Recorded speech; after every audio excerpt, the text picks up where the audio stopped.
Greetings and a warm welcome to my exclusive visual workshop. During this experience, I aim to deepen your understanding of the medium graphite and significantly enhance your proficiency in the fine art of pencil drawing. This workshop will cover the fundamentals of the medium and the various forms in which it is available. We will also explore the tools used to apply and manipulate it and the core techniques required to produce a high-quality graphite drawing. I will also guide you through a series of exercises to demonstrate the most effective execution of these techniques and reveal a few industry secrets that I believe will elevate your ability to produce a realistic pencil drawing. I'm confident that you will find this workshop highly informative, and I trust you will thoroughly enjoy the visual experience. Before we dive right in, please allow me to introduce myself and share with you a brief background on my artistic journey. By now, you know my name is Pieter van Merwe, born on December 14, 1988 in the picturesque town of Bethlehem, South Africa.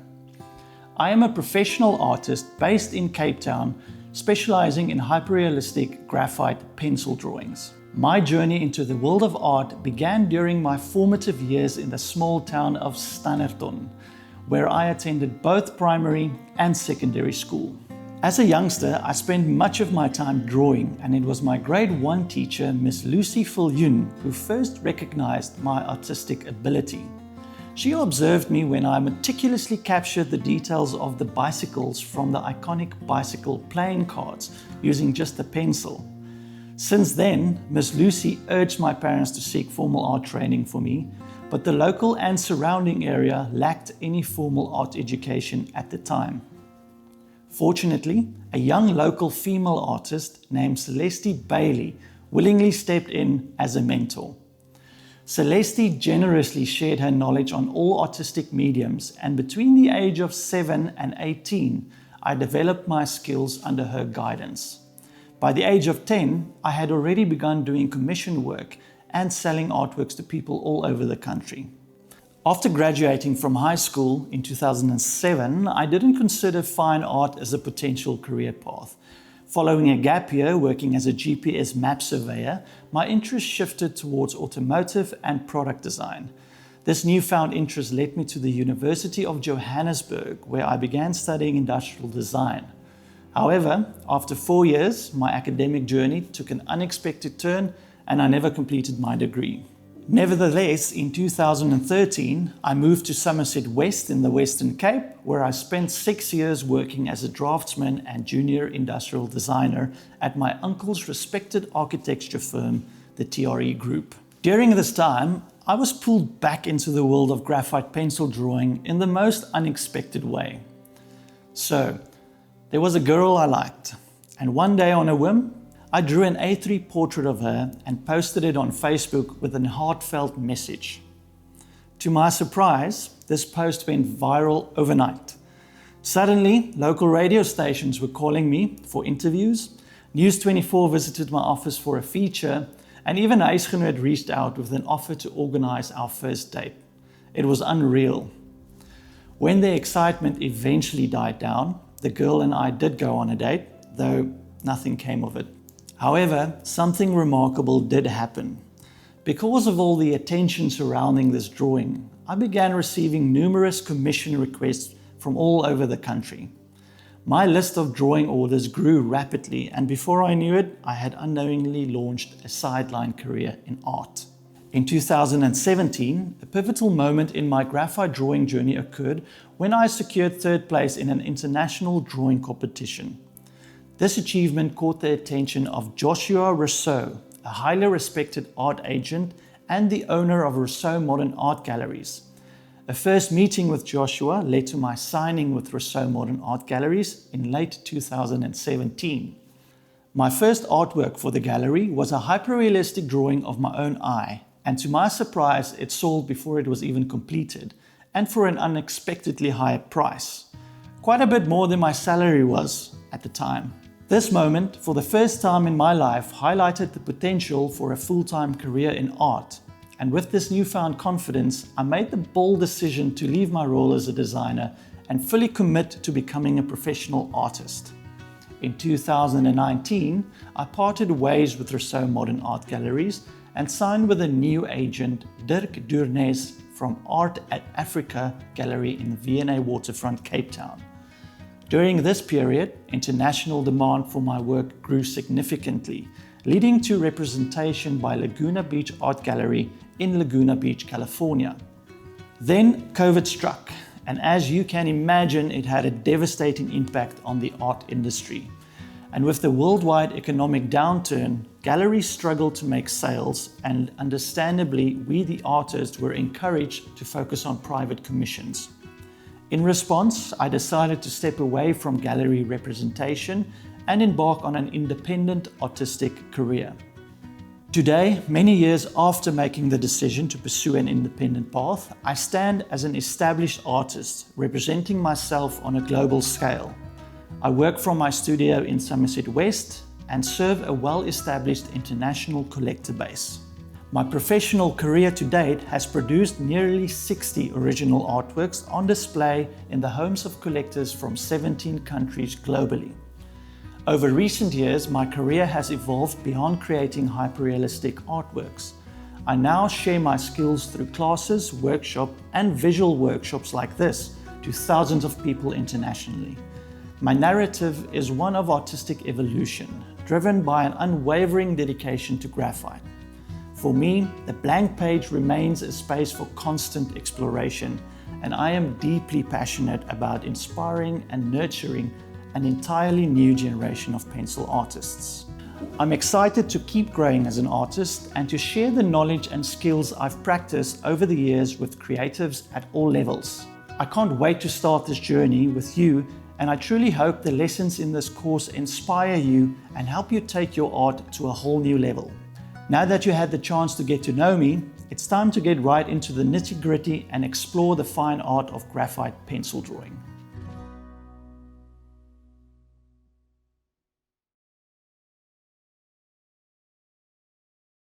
Before we dive right into the artistic side of the medium, I think it's a good idea to start with a brief look at the history of graphite. The history of graphite spans centuries, from the accidental discovery of a mysterious black substance in England to the development of the most versatile material in the world. Graphite's journey begins in the 16th century when a large deposit of a peculiar black mineral was unearthed in Borrowdale, England. The mineral closely resembled other known substances such as coal, but to the confusion of many, it would not burn. At the time, chemistry was still at its infancy, so the true composition of the mineral couldn't be determined. As a result, it was mistakenly identified as a form of lead due to its familiar blackish, opaque, and metallic sheen. The mineral became known as plumbago, derived from the Latin word plumbum for lead ore. Many still believe this is where the confusion originated as to why we still refer to the core of our pencils as the lead, even though a pencil's core contains no lead whatsoever. It wasn't until a few decades later, in the late 17th century, that scientists discovered the substance was actually distinct from lead and was in fact a crystallized form of carbon. Early users of the material found its mark-making qualities intriguing, and by the late 16th century, it quickly became a widely used mark-making tool. Shepherds, farmers, and carpenters, for example, wrapped sticks of leather in string or sheepskin to create makeshift writing instruments. Because of its unique properties, it later also became particularly popular in education, everyday writing, and of course, art. As industrialization took hold during the 18th century, it didn't take long for manufacturers to refine the concept by encasing the graphite in wooden sticks, giving birth to the Mark I version of the modern pencil. However, because of graphite's natural softness, these early pencils were extremely prone to breaking and required frequent sharpening. And by the late 18th century, there was a fast-growing demand for a more reliable and versatile alternative to traditional graphite pencils. A French inventor, scientist, and artist named Nicolas Jacques Conté sought to address the issue, and his work played a significant role in the evolution of the pencil. During this growing demand for a better pencil, Conte started experimenting with different materials to improve writing and drawing tools, and Conte's discoveries led to one of the most revolutionary advancements in pencil history. In 1794, during a shortage of graphite caused by the Napoleon Wars, Conte's patented a groundbreaking invention, the Conte pencil, or Conte crayon. This new drawing instrument combined powdered graphite with powdered clay, forming a mixture that could be fired in a kiln. The resulting product was a durable and consistent pencil with a core of uniform density. Conte's invention gained widespread recognition and popularity, eventually becoming the standard for artists and draftsmen. The HB grading system used in modern pencil manufacturing evolved from Conte's work. The H, which stands for hardness, refers to a core with a higher clay ratio, resulting in a lighter pencil mark, while B, which stands for blackness, refers to a core with a higher graphite ratio, resulting in a darker pencil. The Conte pencil became an essential tool for artists, illustrators, and architects, enabling them to achieve levels of precision and control previously unattainable. By the 19th century, pencils were mass-produced in this way by multiple companies, most notably by Faber-Castell. Today, graphite remains the cornerstone material across various industries, driving innovation in ways that are nothing short of remarkable. It powers high-performance lubricants, forms the backbone of crucibles in metallurgy, and plays a key role in the production of graphene, a substance with unparalleled strength, electrical and thermal properties that promises to revolutionize technology. But its most iconic role remains in the humble pencil. The history of graphite pencils is a vibrant celebration of human ingenuity, where a mysterious black mineral was transformed into an indispensable tool that has sketched an indelible mark on the pages of history. Pun intended. Let's discuss graphite as a fine art medium. Before the invention of the pencil, artists relied on metal rods to produce metal point drawings. They meticulously dragged lead, tin, or silver rods across surfaces prepped with ground layer of gesso to achieve refined results. This medium gained popularity among Renaissance masters like Jan van Eyck, Albert Dürer, and Rembrandt, who preferred silver for its resistance to blunting. As a result, these drawings became known as silver point. However, with the discovery of graphite deposits and its increasing availability, metal point drawings became rare and eventually obsolete. Graphite artworks can be traced back to the 17th century and are often referred to as plumbago drawings, a nod to graphite's historical name. Crafted on vellum or paper, these drawings weren't merely preparatory sketches, but fully realized artworks in their own right, often depicting royalty and prominent public figures. With the invention of the pencil, the portability and ease of use of a pencil and paper set enabled artists to sketch scenes, plan paintings, or study objects on the go. This accessibility empowered artists to refine their skills more effectively than ever before. Through the centuries, as artists gained experience and developed a deeper understanding of graphite as an artistic medium, a range of tools emerged to enhance the process of creating graphite drawings. This evolution in tools and techniques transformed graphite into a cornerstone of artistic expression, paving the way for more sophisticated forms of drawing that remains crucial in today's art world. Modern production techniques allow graphite to be produced in various shapes and sizes, each offering unique properties that enhance the creation of graphite artworks. Let us now explore these tools and get a comprehensive overview of what is essential in a graphite artist's toolbox.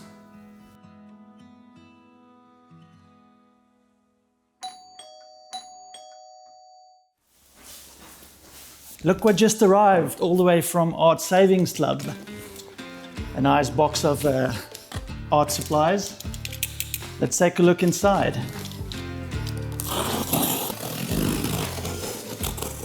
Their packaging is just always top notch. And they always send a little freebie with every order, which is so special. with a personalized note as well. Mag jy 'n wonderlike dag hê. Isn't that just nice? Okay, look at all these goodies. Now I'll probably have to open each packet individually. Let's start with the big one.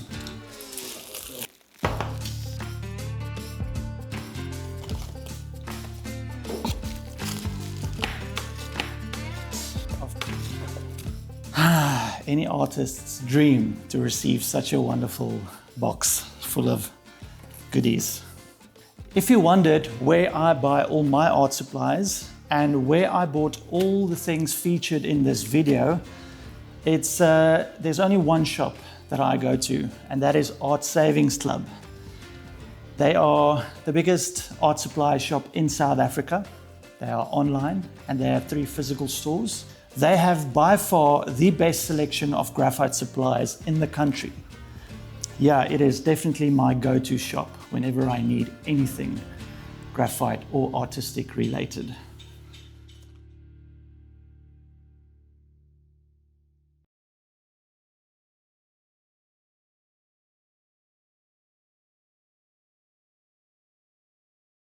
In this visual workshop, we're going to cover all the tools related to graphite art. We're going to cover our papers, our pencils, our water-soluble pencils, woodless graphite pencils, mechanical pencils, graphite blocks, graphite powders, all our blending tools, all our sharpening tools, our erasing tools, as well as our finishing tools. Everything you need to create your masterpiece. Let's begin with the most familiar and widely used form, the standard graphite pencil. This humble tool is one of the most essential instruments in the creative world. From artists and writers to designers, engineers and architects, it plays a foundational role in the birth of ideas. Its simplicity, precision and versatility makes it ideal for sketching initial concepts, mapping out compositions and building the framework for more polished work. Whether you're planning a masterpiece, drafting a design, or simply capturing a fleeting idea, the pencil remains a trusted companion in the creative process. Today, there is a wide range of pencils available, not only to meet the needs of basic sketching, but also to support the more refined and sophisticated processes of the graphite artist. As I discussed earlier, the creation of a pencil starts with a blend of graphite powder and clay. The ratio of these two materials determines the pencil core's hardness or softness. A higher clay content results in a harder pencil, the H range, while more graphite yields softer, darker pencils, the B range. This mixture is blended into a paste using oils, then extruded into thin rods or leads, which are then kiln-fired to enhance their strength and durability. The wooden casing is typically crafted from cedar wood, chosen for its consistent grain and ease of sharpening. The wood is cut into slats, each containing grooves where the thin graphite rods will sit. Once aligned, a second slat is glued on top to form a sandwich, securing the graphite inside. The pencil blocks are then carefully cut into individual pencils, which are then lacquered and often stamped with information like the brand and the grade. Pencils are most commonly shaped with a hexagonal barrel, as the flat sides help prevent them from rolling off surfaces like tables. This meticulous manufacturing process results in an elegant, reliable writing and drawing instrument celebrated for its simplicity, versatility, durability, and the vast range of tones it can produce. Graphite pencils are essential for artists due to their erasability and ability to blend, enabling subtle gradations and precise detailing. They also resist fading, ensuring long-lasting artworks. Pencils can be bought individually or in comprehensive sets, which provide flexibility for both beginners and professionals. In the ebook that accompanies this visual workshop, I've listed several high-quality pencils that I can highly recommend for graphite drawing. My personal pencil of choice is the Faber-Castell 9000 series in combination with the Faber-Castell Pitt Graphite Matte pencils.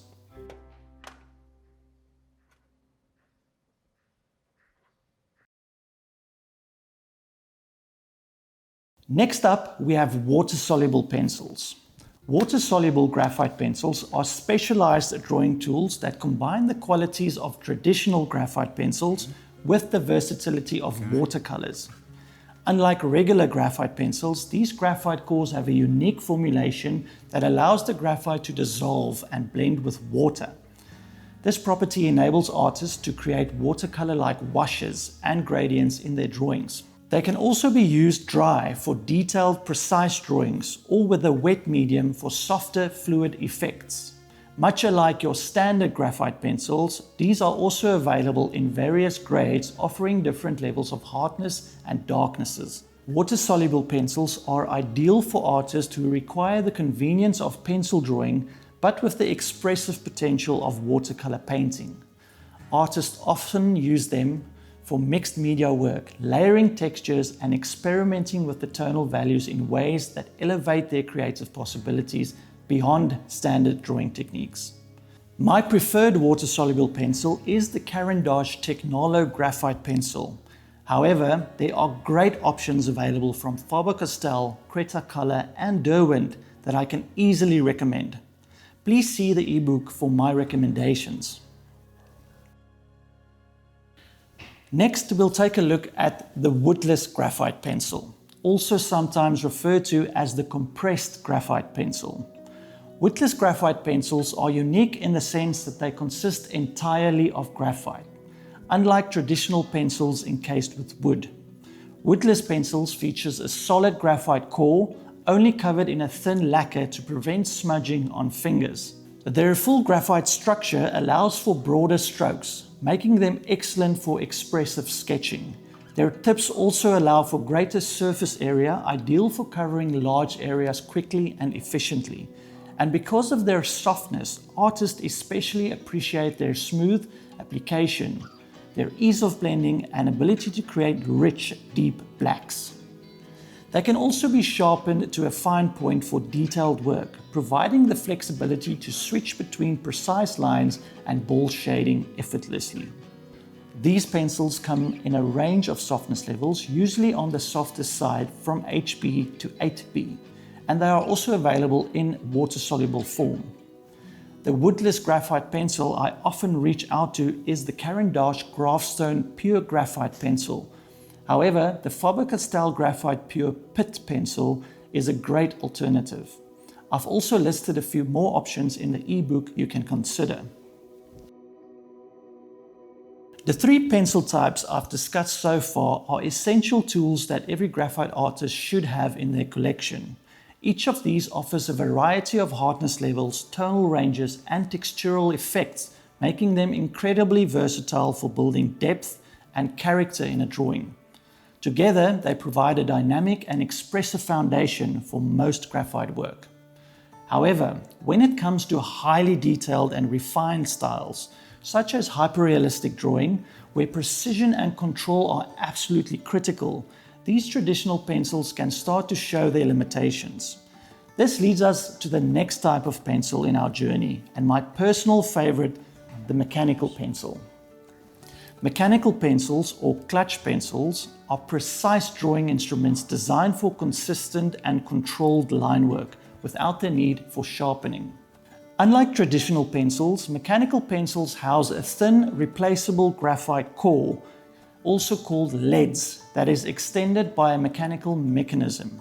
This mechanism is often activated by a clicking of a button somewhere on the pencil's barrel, which advances the lead incrementally, ensuring a continuous drawing point. One of the key advantages of mechanical pencils is their ability to maintain a consistent line width, which is obviously great for technical drawing, drafting, but in the fine art of pencil drawing, they offer some unique advantages that allows you to achieve much more refined finishes on a drawing. Firstly, the ultra-thin point of a mechanical pencil allows you to reach into deeper grooves and tooth of the paper, ensuring more consistent coverage and the ability to create finer, more delicate textures. The precision is especially valuable when building up subtle tone layers or working on paper with a pronounced grain. Additionally, the fine tip is ideal for adding intricate details that would be difficult or even impossible to achieve with traditional pencils that have a thicker or blunter point. Whether you're refining delicate features like eyelashes, fine hair strands, or subtle textures in skin or fabric, the mechanical pencil offers a level of control and accuracy that makes it an indispensable tool for high detail work. Mechanical pencils are available in various lead diameters, typically ranging from 0.3mm to 2mm, allowing users to select the ideal thickness for their work.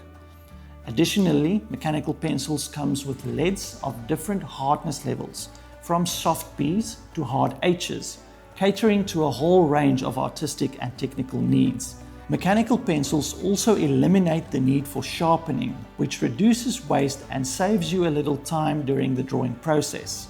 Many models feature ergonomic designs with comfortable grips and balanced weight, enhancing comfort during extended use.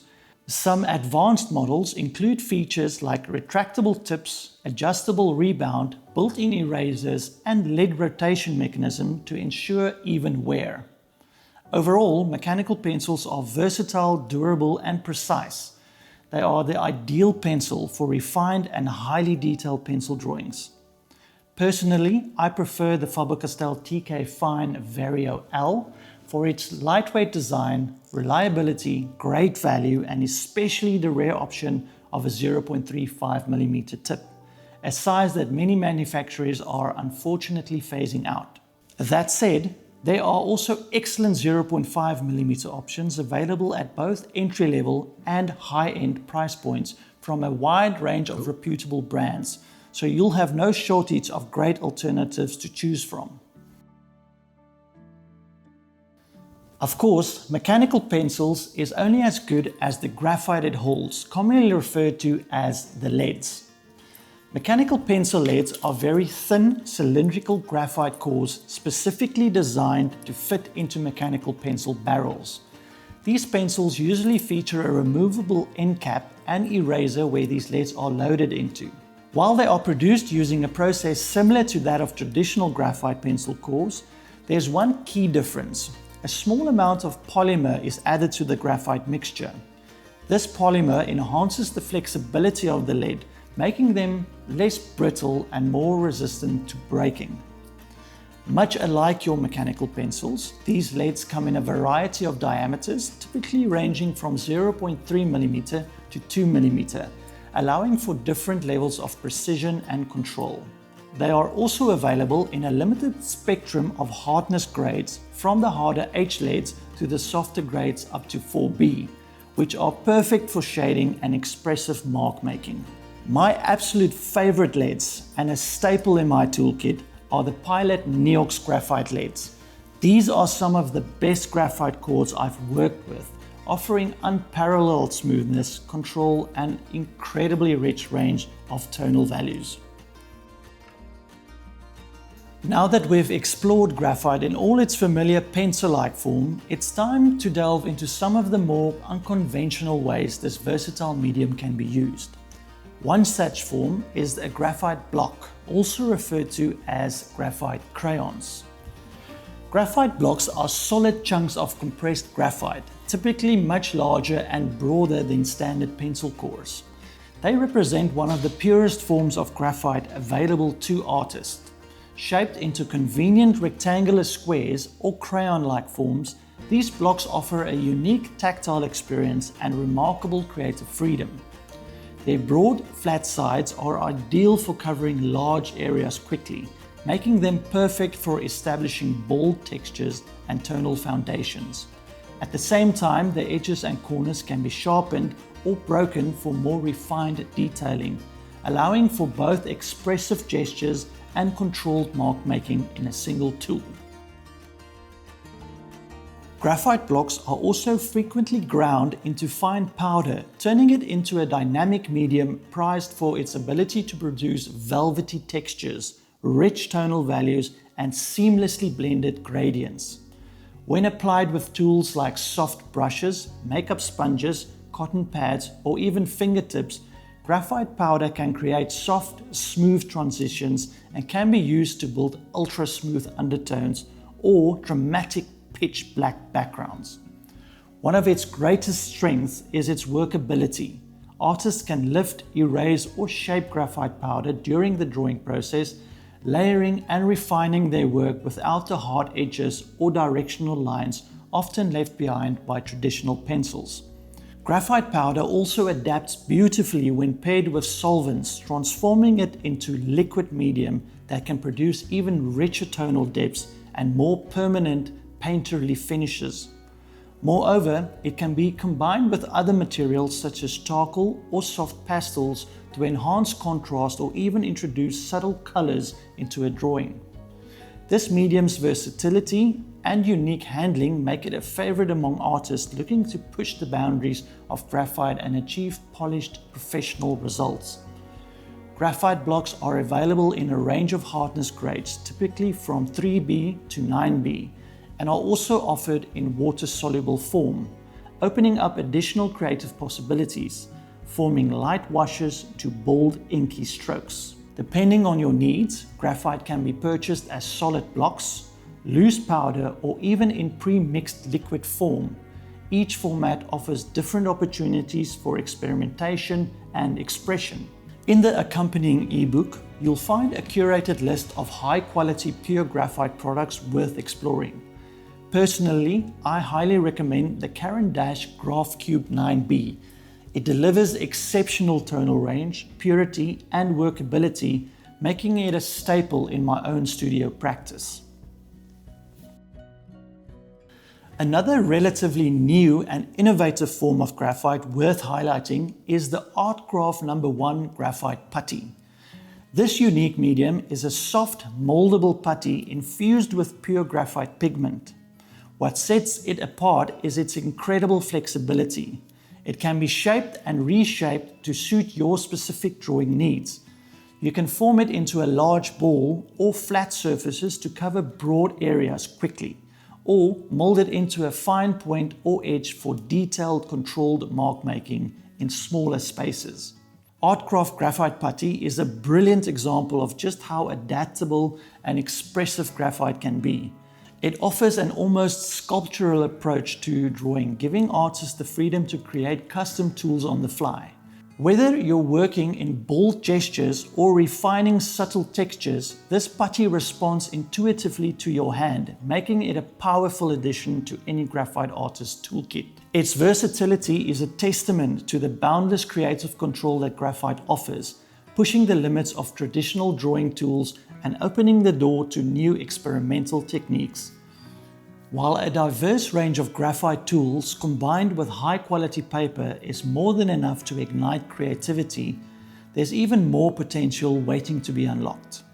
With just these core materials, artists can produce expressive sketches, detailed studies, and highly refined works. However, what truly elevates pencil drawing to a more advanced and professional level is the thoughtful use of additional tools. Tools that can extend our control over graphite and open the doors to a broader range of techniques and effects.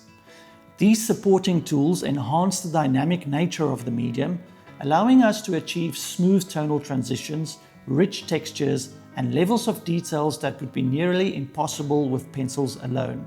We'll explore 3 essential categories of tools that every graphite artist should be familiar with.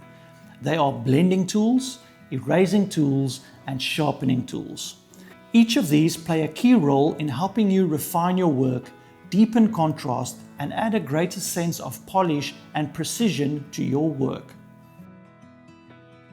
Blenders are pivotal in manipulating graphite to transform raw sketches into polished, lifelike creations.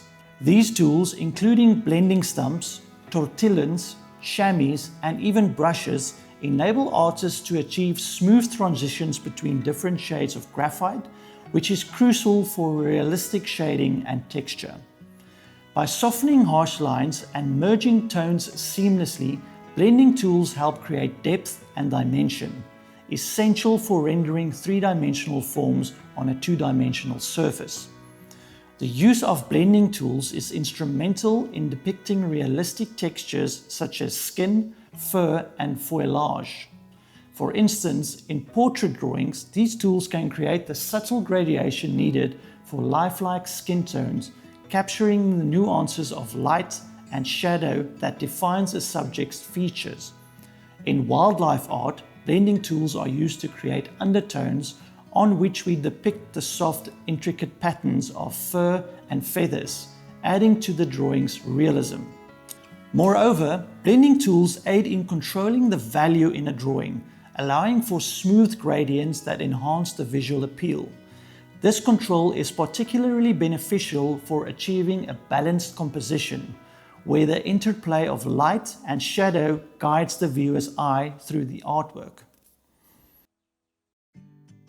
Our first and perhaps the most commonly used blending tool is the paper stump. A paper stump is a cylindrical tool with pointed ends used in drawing to manipulate, blend, and soften graphite marks on paper. The blending stumps create smooth transitions, subtle tonal gradations, and soft textures. These stumps are usually made of a tightly rolled cotton paper glued into different diameters. The ends of the stumps are then sanded to a refined point for precision blending. This tool allows artists to achieve soft textures and seamless tonal variations in their artwork, making it essential for enhancing depth and dimension in a drawing. The tips of a high-quality stump can also be refurbished by reshaping the ends using sandpaper.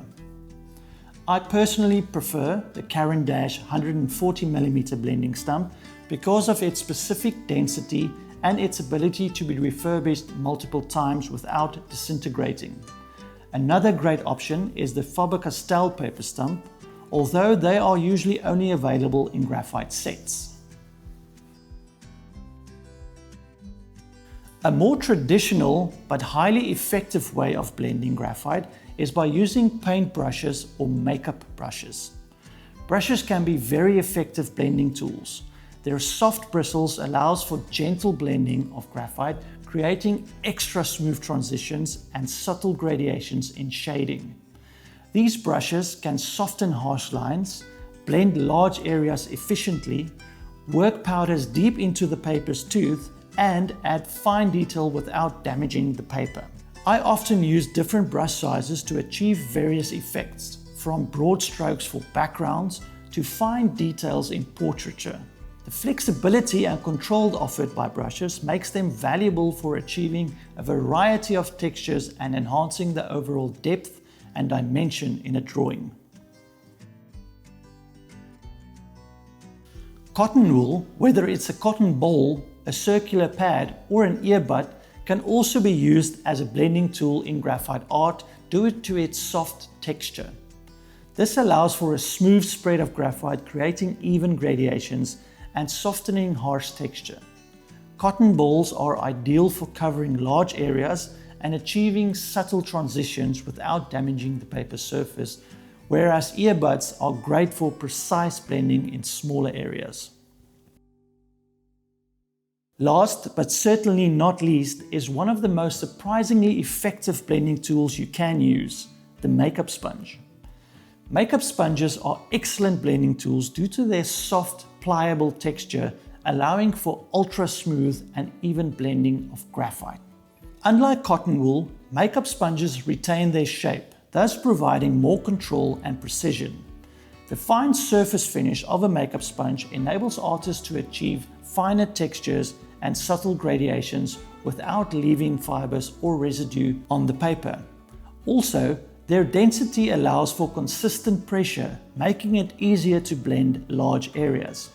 Makeup sponges are also more durable and reusable compared to cotton wool, making them a much more efficient and versatile option for artists seeking to enhance their drawing experience.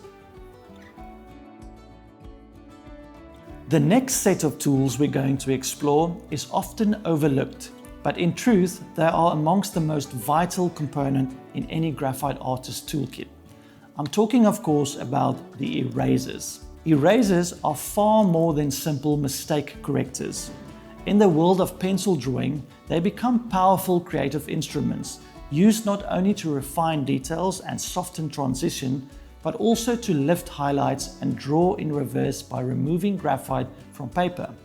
When used with intention, erasers help bring clarity, contrast, and a professional polish to your work. One of the unique advantages of working with graphite is its erasability. This gives artists the freedom to revise and perfect their work as it develops. But beyond their practical use for corrections, erasers can also be used creatively to sculpt light, define textures, and bring depth to a drawing. Whether by lifting pigment to create glowing highlights or forming intricate patterns, their versatility makes them an indispensable tool for achieving sophisticated, high-quality results in graphite art. And with a range of erasers available, each tailored to a different function, it's important to understand how to make the most out of them. Let's take a closer look at the various types of erasers and how each one elevates your drawing process. First up is the block eraser. Your standard block erasers are primarily used for erasing larger areas of graphite and making broad corrections in drawings. Its firm rectangular shape allows for even pressure and effective removal of graphite, making it ideal for cleaning up mistakes and refining the overall composition. Block erasers are also useful for creating sharp edges and lines by erasing with the corners or sculpted edges. Unfortunately, these erasers does leave a residue behind after use, so it's important to be careful not to smudge your work while trying to remove the residue. An effective way to remove the residue is by using a wide brush such as the Faber-Castell 1600 dusting brush or a pressurized can of air to blow residue away. A great block eraser I can recommend are the Tombow Mono Zero White or the Caran d'Ache Graphic Eraser. And in my ebook, there are a few more options that will do the job just fine. Now, the next few erasers we're going to explore are absolute game changers and should always be part of your arsenal. Firstly, the kneadable eraser.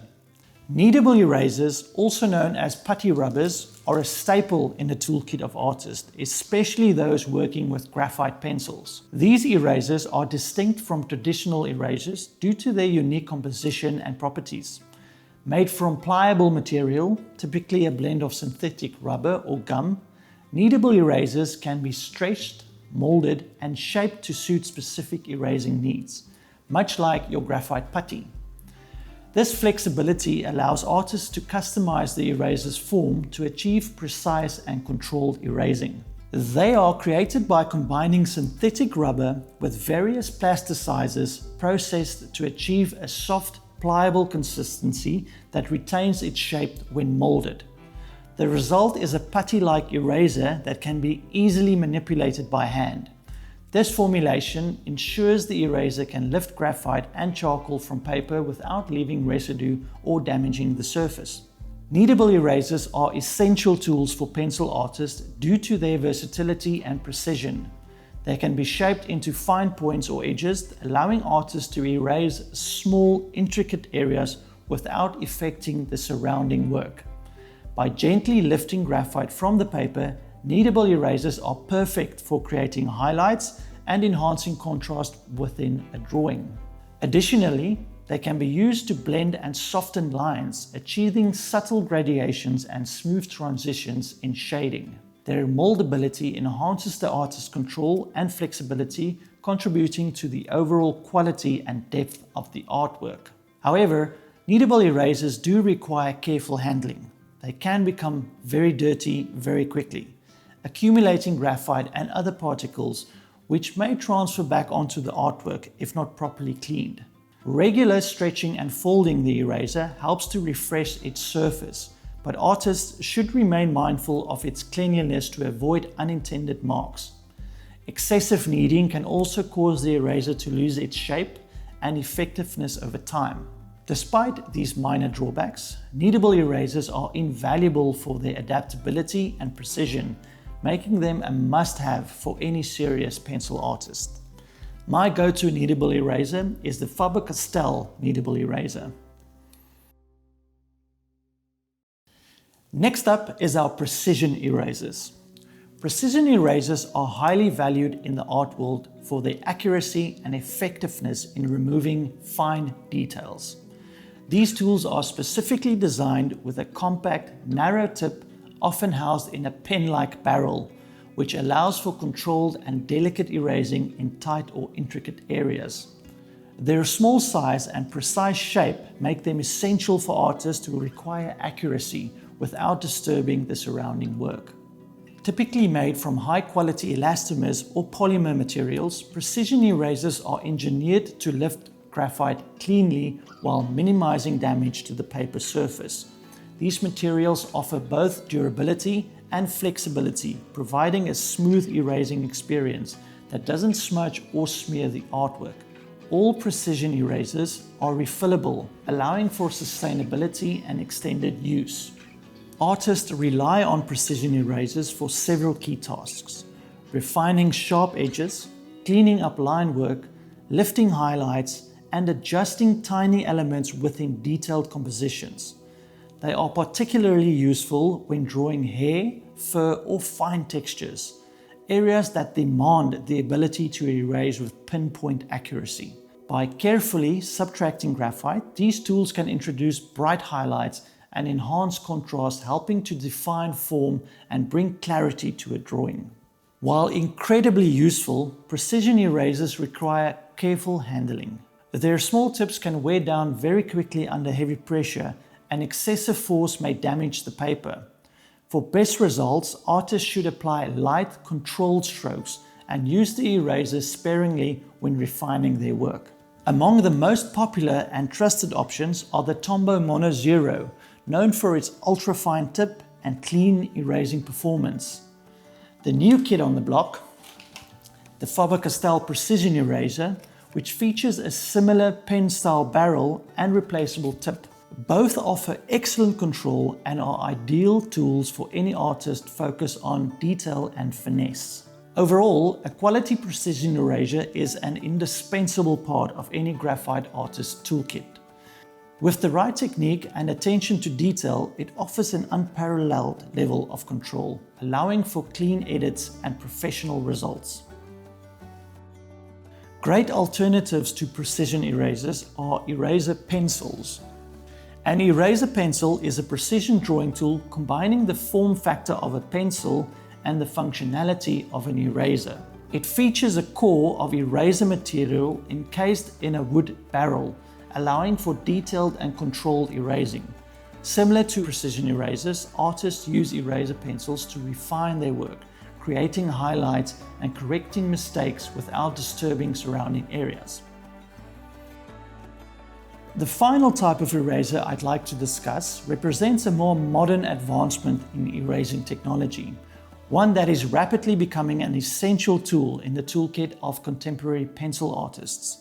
Electric erasers are innovative battery-powered tools that significantly enhance the precision and efficiency of erasing. These devices feature a small rotating eraser tip that can quickly and accurately remove graphite or pencil marks from a surface. Unlike traditional erasers, which require manual effort and can be cumbersome when making detailed corrections, electric erasers allow for swift and effortless adjustments. Pencil artists find electric erasers essential because they offer unparalleled ease of use and speed. The ability to create fine details, create sharp highlights, and correct small mistakes with the press of a button makes the drawing process more efficient and more enjoyable. However, caution is needed when using an electric eraser. Their powerful erasing action can easily damage the paper if not handled with care. Applying too much pressure or leaving the eraser in one spot for too long can result in unintended marks, tears, or thinning of the paper. Artists should use a gentle touch and practice control to ensure they achieve the desired effects without compromising the integrity of their work. Despite these considerations, the benefits of precision and efficiency make electric erasers a valuable addition to any artist's toolkit. My personal recommendation is the Derwent USB rechargeable eraser. Pencil artists often carve their pencils with a knife for several reasons, one of which is the increased control and precision it offers. Unlike standard pencil sharpeners that create uniform points, a knife allows artists to customize the shape and length of the pencil tip. This can be particularly useful for creating different types of lines and textures in their artwork. By carefully carving away the wood, artists can expose more of the graphite core, enabling them to use the pencil at various angles and achieve a range of effects, from the fine lines to broad strokes. Sharpening pencils is crucial for artists because a sharp pencil ensures crisp, clean lines and precise detail. A well-sharpened pencil also produces a consistent flow of graphite, which is essential for a smooth shading gradation. Additionally, a sharp point can help prevent the paper from tearing or becoming damaged, which is especially important when working on a detailed or intricate piece. Regular sharpening of pencils help maintain the quality and longevity of the pencil, ensuring that artists can continue to produce high-quality work. While carving with a knife is a preferred method for many artists, there are several alternative ways to sharpen a pencil. Traditional handheld sharpeners are convenient and portable, providing a quick and easy way to achieve a sharp point. Electric sharpeners, on the other hand, offer speed and consistency, making them ideal for artists who need to sharpen multiple pencils quickly. Another method is using sandpaper, which allows artists to gradually shape and refine the pencil tip to their desired sharpness. Each of these methods has its own advantages, and the choice often depends on the artist's specific needs and preferences. One sharpener that has become indispensable for me as a pencil artist is the Kum Masterpiece Sharpener. Aimed towards professional artists, this high-precision two-step sharpener features a unique dual-blade system. The first blade removes the wood casing from the graphite core, while the second hones the graphite to a fine point. This process results in a long, sharp, and durable pencil tip, ideal for detailed work.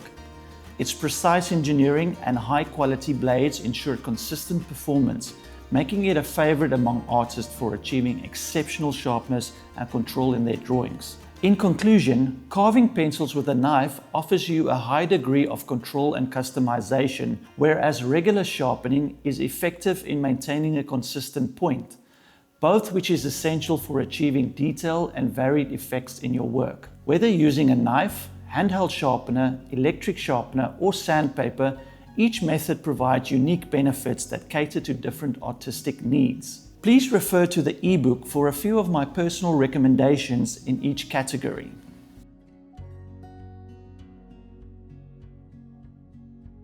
Another interesting tool, which is a great addition to a pencil artist, especially when you love wildlife, is embossing tools. Embossing tools have rounded tips and are used to create indents in paper without tearing it. For pencil artists, these tools are effective because they allow for the creation of subtle textures and fine detailing that can be highlighted by shading over the embossed areas. By pressing into the paper, embossing tools create indented lines that resist graphite, producing clean white lines or patterns. This technique is particularly useful for drawing fine details such as whiskers, veins in leaves, or intricate patterns, enhancing the overall realism and depth of the artwork. I cover this tool more extensively in my wildlife visual workshop. The last subject related to the tools I'd like to discuss is the role of fixatives in graphite art. Once the drawing process is completed and your masterpiece has taken its final form, there's one last step to ensure your work remains protected and pristine: applying a fixative. A dry medium fixative is a clear aerosol spray designed specifically for artworks created with a dry medium such as graphite, charcoal, and pastels. Once applied, it forms a thin, invisible protective layer over the surface of the drawing. This coating helps prevent smudging, fading, and damage caused by handling, while also shielding the artwork from environmental elements like dust and moisture. Dry mediums, especially graphite, are notoriously prone to smudging. Even the lightest touch can disturb the delicate layers of tone and texture you've built up. A fixative works by binding these loose particles of your drawing medium to the paper. effectively stabilizing the image and greatly enhancing its durability. There are two main types of fixatives. Firstly, the workable fixative. This type allows you to continue working on your drawing after application. It lets you layer additional graphite or add new details without disrupting previous marks, making it ideal for complex or multi-stage pieces. Then there is the final fixative.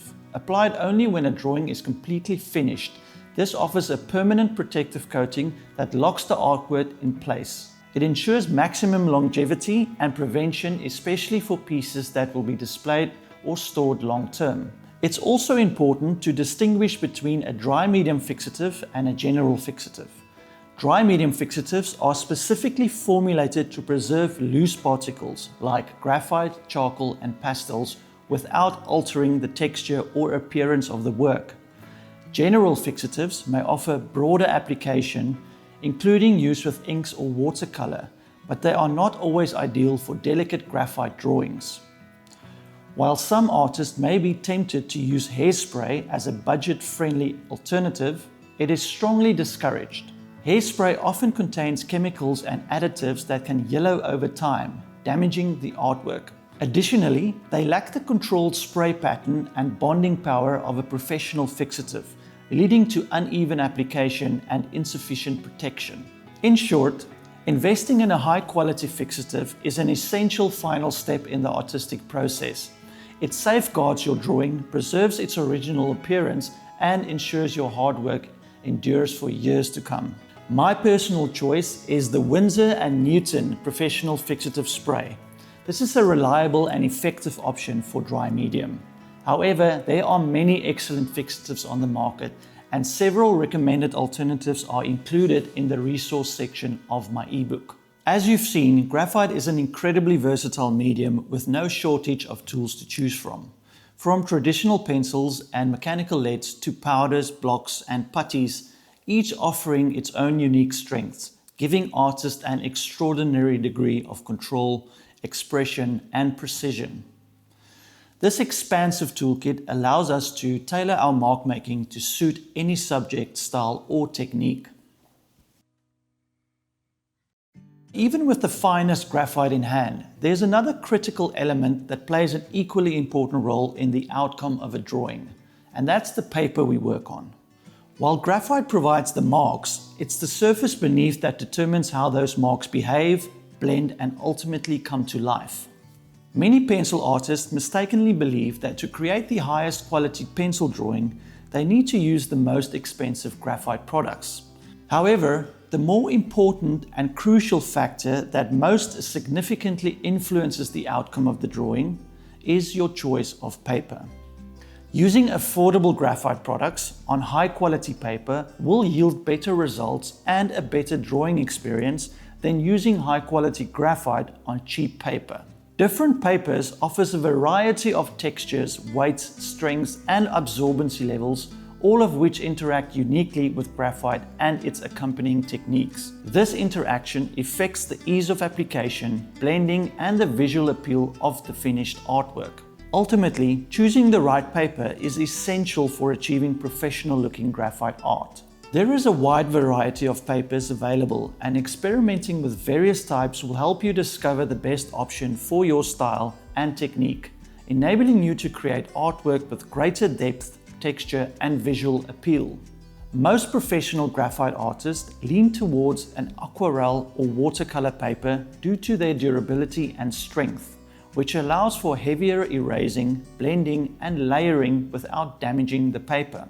Watercolor paper comes in various textures, offering options for both detailed and expressive drawings. Rougher surfaces can create interesting textures and variations, while smoother options provide more control, fine detail, and precision. Its ability to handle wet media also allows artists to experiment with the different graphite options and mixing techniques, such as adding washes or blending with water-soluble pencils, making watercolor paper a versatile choice for diverse artistic effects in pencil drawing.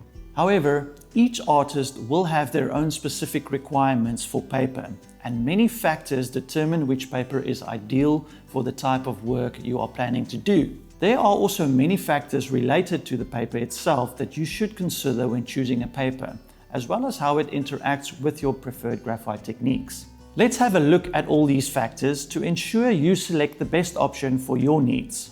The first factor to consider when choosing paper is often the easiest decision to make: its size.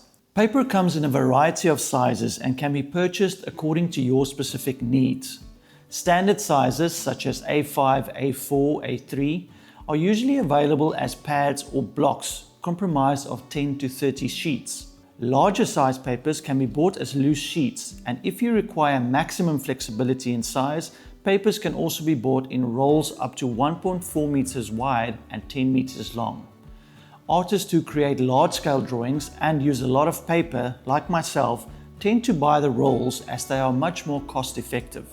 Next, let's take a look at one of the more technical aspects of paper: its tooth.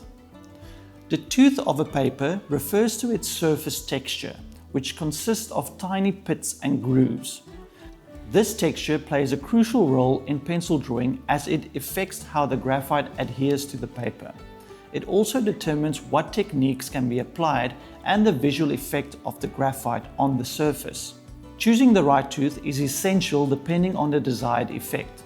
For soft textures and fine detailed work, a smoother paper with less tooth might be preferable as it allows for precise, clean lines. On the other hand, a rougher paper with more tooth can create dynamic, expressive texture and is excellent for capturing rougher details of landscapes. The tooth also influences the durability of the drawing. A paper with a suitable amount of tooth will hold the graphite better, reducing smudging and ensuring the artwork remains intact over time. Therefore, understanding and selecting the appropriate tooth for your paper can significantly enhance the quality and longevity of your pencil drawing. Aquarelle paper are typically made of 100% cotton, which makes them incredibly durable. They also come in 3 different tooths: hot pressed, cold pressed, and rough. Each type of tooth serves a unique artistic purpose and has a significant impact on both the appearance of your work and how the graphite behaves on the surface. So let's take a closer look at the 3 main options. Hot pressed paper, sometimes marked as HP, features a smooth surface finish with minimal texture, allowing for elegant blends and soft undertones. This smooth surface also allows for fine, detailed work with clean and precise details such as portraiture or wildlife art. They are ideal for realistic and hyper-realistic drawings where control, manipulation, and sharpness are essential. Conversely, slightly rougher papers like cold-pressed paper, marked CP, have a more bumpy surface that grips the graphite particles less uniformly, giving you a less controlled and less refined finish when toning or blending, resulting in a natural, grainy look and feel. Keep in mind that rougher papers can sometimes interfere with detail, as the textures can cause lines to appear broken or uneven. Thus, it is not the most ideal choice for hyperrealistic styles. A cold-pressed paper would be more ideal for landscape artworks where earthy textures are more important. Rough paper is a more expressive choice, offering very little control over detail. This is a good choice if you are planning on creating a more abstract or expressive artwork. Its highly textured surface ensures a bold and rough look and feel. Next up is paper weight. Paper weight refers to the literal weight of the paper measured in grams per square meter, GSM, or pounds, lbs. Because a thicker paper is subsequently heavier, we can use this measure to determine the thickness and sturdiness of the paper. Heavier paper, like 200 GSM and above, are more durable and can handle extensive reworking, erasing, and layering without warping or tearing. They provide a stable surface for intense graphite application, making them suitable for finished pieces and professional work. Lighter papers, 160 GSM or less, are more flexible and affordable, and often used for practice sketches and studies. These papers are more prone to damage and may not support heavy layering, blending, and erasing techniques connected to pencil drawing. Another important and often overlooked factor to consider is the color of the paper. For graphite pencil artists, the color of the paper can have an impact on the artwork's overall effect. Different paper colors can influence the tonal values, contrast, and mood of the drawing. Light-colored paper, such as bright white, emphasizes the tonal range of graphite, providing crisp and high contrast appearances, whereas darker paper can add depth and drama. Additionally, brown or cream-colored paper can subtly affect the perceived atmosphere of the artwork, allowing artists to achieve vintage visual effects that enhances the subject's portrayal and the viewer's experience through a sense of nostalgia. Lastly, let's talk about archival quality paper, often referred to as acid-free paper, and which brands you should consider. All artists should be concerned with the longevity of their work, and choosing archival quality paper is essential for a drawing to stand the test of time. These papers are acid-free and pH neutral, preventing yellowing and deterioration over time. An acid-free paper ensures that the artwork remains vibrant and intact for years, making them ideal for professional artists and artworks intended for sale or display. Archival paper are usually marked with an acid-free marking. Choosing a good paper brand is also crucial because a quality paper ensures better durability, texture, and performance, enhancing the overall artwork. High-quality paper brands offer consistent textures and weight, providing a stable surface that handles various techniques without warping or deterioration. Good paper also affects how well mediums like graphite adhere, ensuring longevity and preservation of the artwork. If I have to mention, let's say 5 of the best paper brands renowned for their quality, it will be Arches, St. Cuthbert's Mill, Fabriano, Hanemühl, Stafford, and Kansan.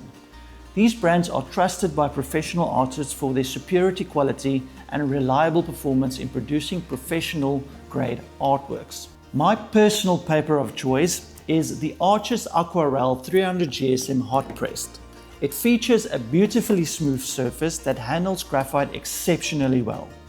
2 other favorites of mine is the Arches Platine 300 GSM hot pressed paper and the St. Cuthbert's Mill Bockingford 300 GSM hot pressed, both of which offers excellent quality, durability, and a refined drawing experience.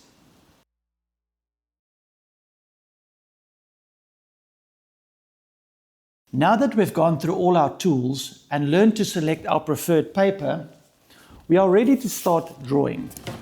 But before we get to the drawing process, I'd like to address 2 questions that I get asked most frequently. Why is my blacks not black?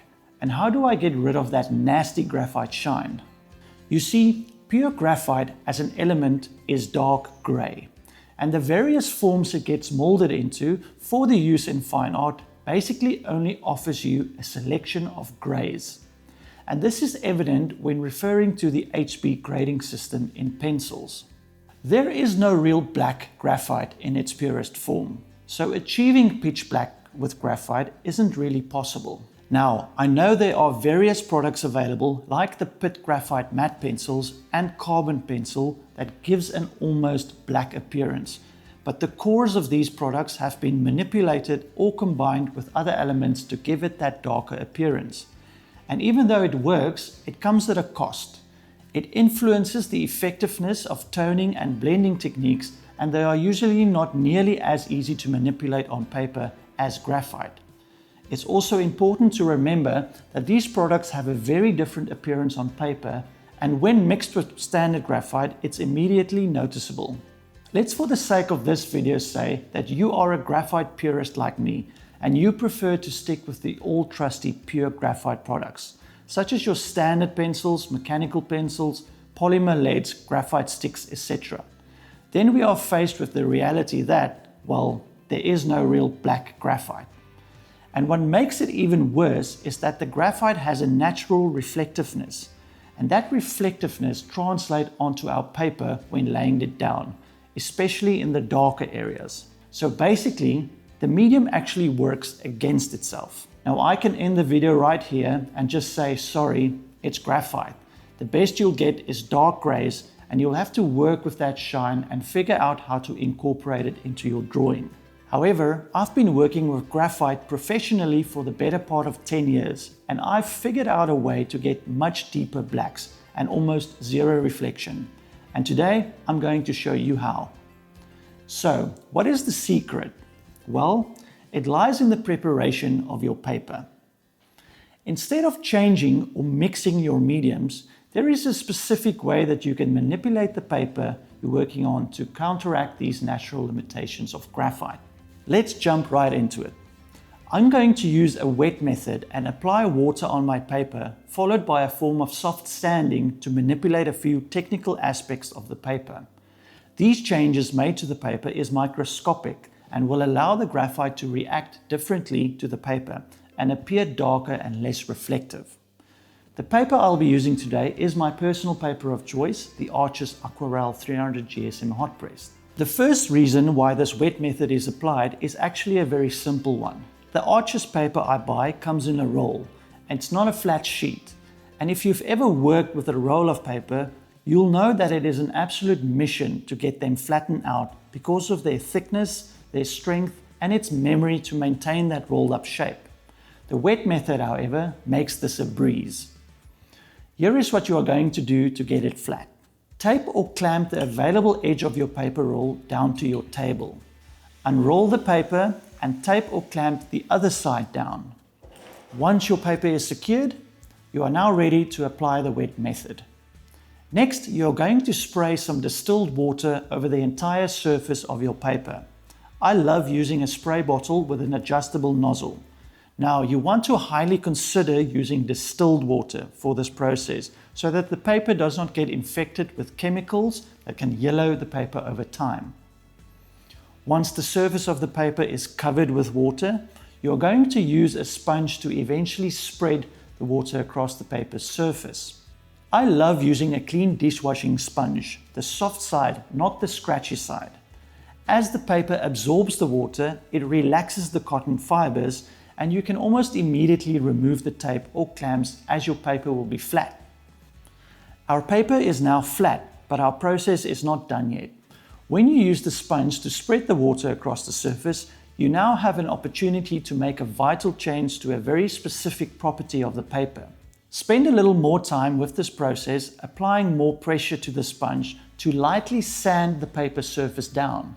This process will microscopically break down the surface fibers of the cotton and form a grit on top of the paper's tooth. Now, note that I'm mentioning grit on top of tooth. It's not the same thing. The tooth of the paper is molded into the paper when produced and isn't affected when doing this. Earlier in this video, you clearly saw the difference in paper tooths.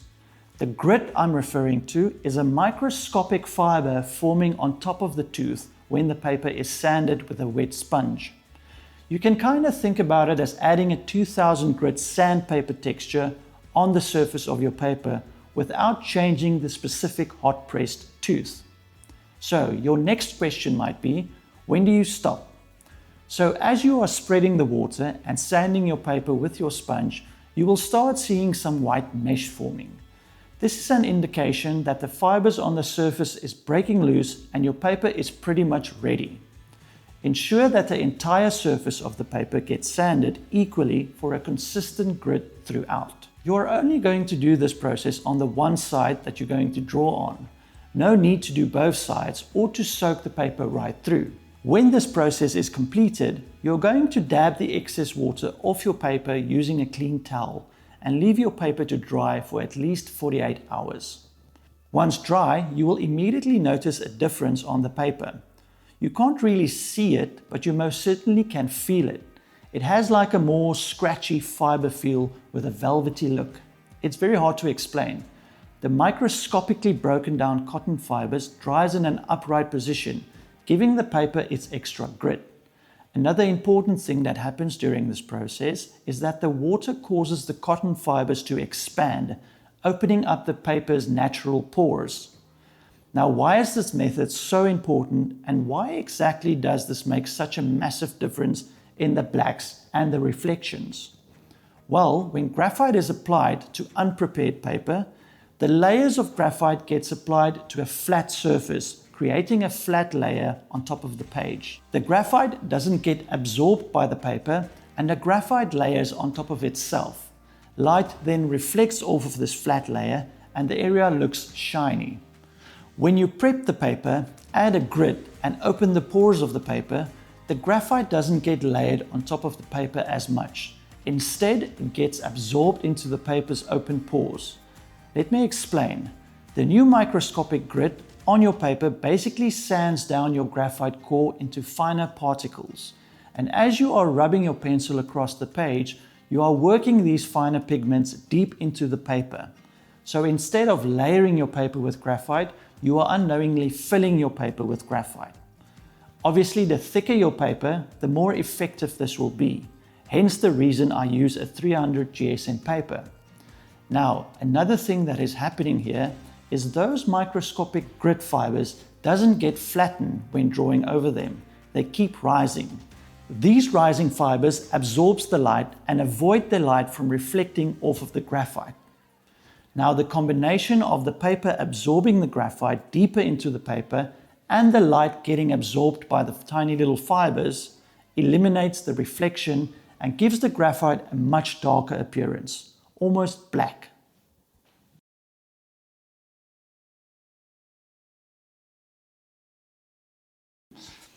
Okay, it's 48 hours later, our paper is dry and it's ready to use.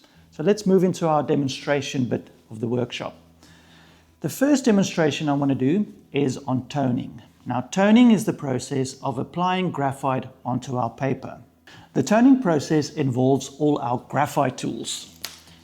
This is all the graphite in all its forms that I mentioned in the first part of this video. This involves our pencils, our mechanical pencils, our graphite sticks, our graphite powders, and so forth. And now I would love to demonstrate to you how our graphite products translate onto the paper in many different ways. Let's start off with the humble pencil. Okay, I'm going to start rubbing my pencil on the paper. I'm going to start with an 8B and just scrub it on the paper to show you the different ways that you can tone with a pencil. As I'm scrubbing the pencil across the paper, you'll notice that as I'm going, the texture is changing from very solid into a more rough texture as I'm going. This is happening because the tip of my pencil is going blunt. And as it's going blunt, the surface area that slides across the paper is increasing. And that is why the texture of the paper is coming through, because technically it is filling less of the paper's grain. Now I'm going to do the same thing with the H pencil to show you the difference it makes on the paper. As I'm scrubbing the H pencil, you'll immediately notice that it's a lot more liney.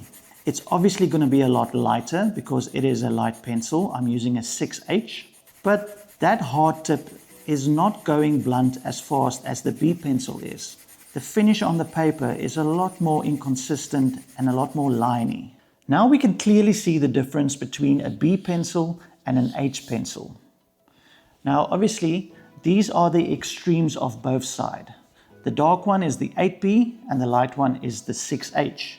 Now there is a whole range of pencils in between. Now you can imagine using the whole range of pencils, you're going to achieve a whole range of tonal values and textures on your page. I'm going to take a B pencil and do the same thing, just so that you can kind of get a middle point between the highest B and the highest H. This will give you a much better idea of the impact of the pencil grade you choose. Okay, now we can clearly see that there's a couple of textures forming on our page here. And the larger that surface area gets, the more texture your page is going to give. I want to show a sample using the graphite stick that has a very large surface area and what the effect of that large surface area will be. I'm going to rub my graphite stick on the widest side across my page, and then you'll immediately notice that it's giving me a lot more texture than my fine tip pencil does. This is a clear indication that the larger the surface area is that slides across your page, the more texture you're going to achieve. Now let's try the same thing with a finer tip. I'm going to switch to my mechanical pencil, which has a very tiny tip, and I'm going to show you the effect of the small tip on paper. So the lead in this mechanical pencil is a 4B lead, meaning it's very soft. That's why I'm able to put the graphite down so easily with it. Now, because the mechanical pencil's point is not going as blunt as your normal pencil, I'm able to use that fine point to fill the grooves of the paper much more, resulting in much less texture and a much nicer finish. We can already start seeing on our paper that just by using 5 different pencils and 5 different graphite products, I have a whole variety of tonal values and textures forming. Next, I'd love to show you how we can use this fundamental of graphite and paper in combination with each other to manipulate the textures on our paper. But before I do that, I quickly want to show you what I've got here is a hot pressed, cold pressed and rough piece of paper, and I'd love to show you the effect the tooth makes on the toning process. Okay, so I'm just going to use my mechanical pencil again with a 4B lead and just scrub a little on each paper to show you the difference. Let's start with the hot pressed paper. As I'm scrubbing along the hot pressed paper, you'll see that there's almost no texture forming. That is because of the paper's very smooth surface area. As I'm moving down to the cold pressed paper, and I do the same work, you'll immediately notice that there's already a lot more texture coming through. And on the rough paper, you'll notice that the texture gets a lot worse. Now, let's move back. And I would love to show you how you can use these tools in combination with each other to manipulate and have a little bit more control over your textures on paper. I'm going to go to the very rough section that we created with our graphite stick. And I'm going to use my mechanical pencil and show you the fill-in technique to manipulate the texture on your paper. So what I'm going to do is I'm going to use the fine point of the mechanical pencil and work that fine point into the little white areas of this textured section. That will allow me to fill all the white spots. And you'll immediately notice that I'm already getting a different kind of texture just by filling in the white spots. Those white spots are basically the deepest holes of the paper, and the darker spots is the higher points of the paper's grain. So when you rub the graphite across the surface, and it's a very large surface area, the graphite only catches these highest points of the paper. So it only darkens the highest points and it doesn't fill the lower points. Using my thinner point, I can now fill those lower points with graphite, hence changing my texture. So this fill-in technique is a great way to manipulate your textures.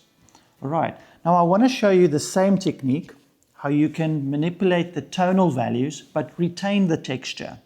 Let's say you have your high points are very dark, your low points are very bright, but you want to change that tonal value of that section a little bit darker, but you want that texture to remain. So then you have to switch to a lighter pencil and do the same technique with a lighter pencil. Now I'm going to fill my white spots with a B pencil, and you'll notice that the texture remains, but the overall tonal value is going slightly darker.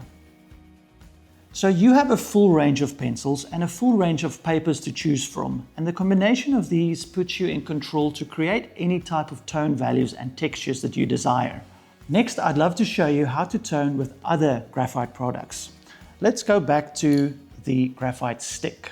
Now I'm going to use my graphite stick and a little knife, and I'm going to scrape some powder directly onto my paper.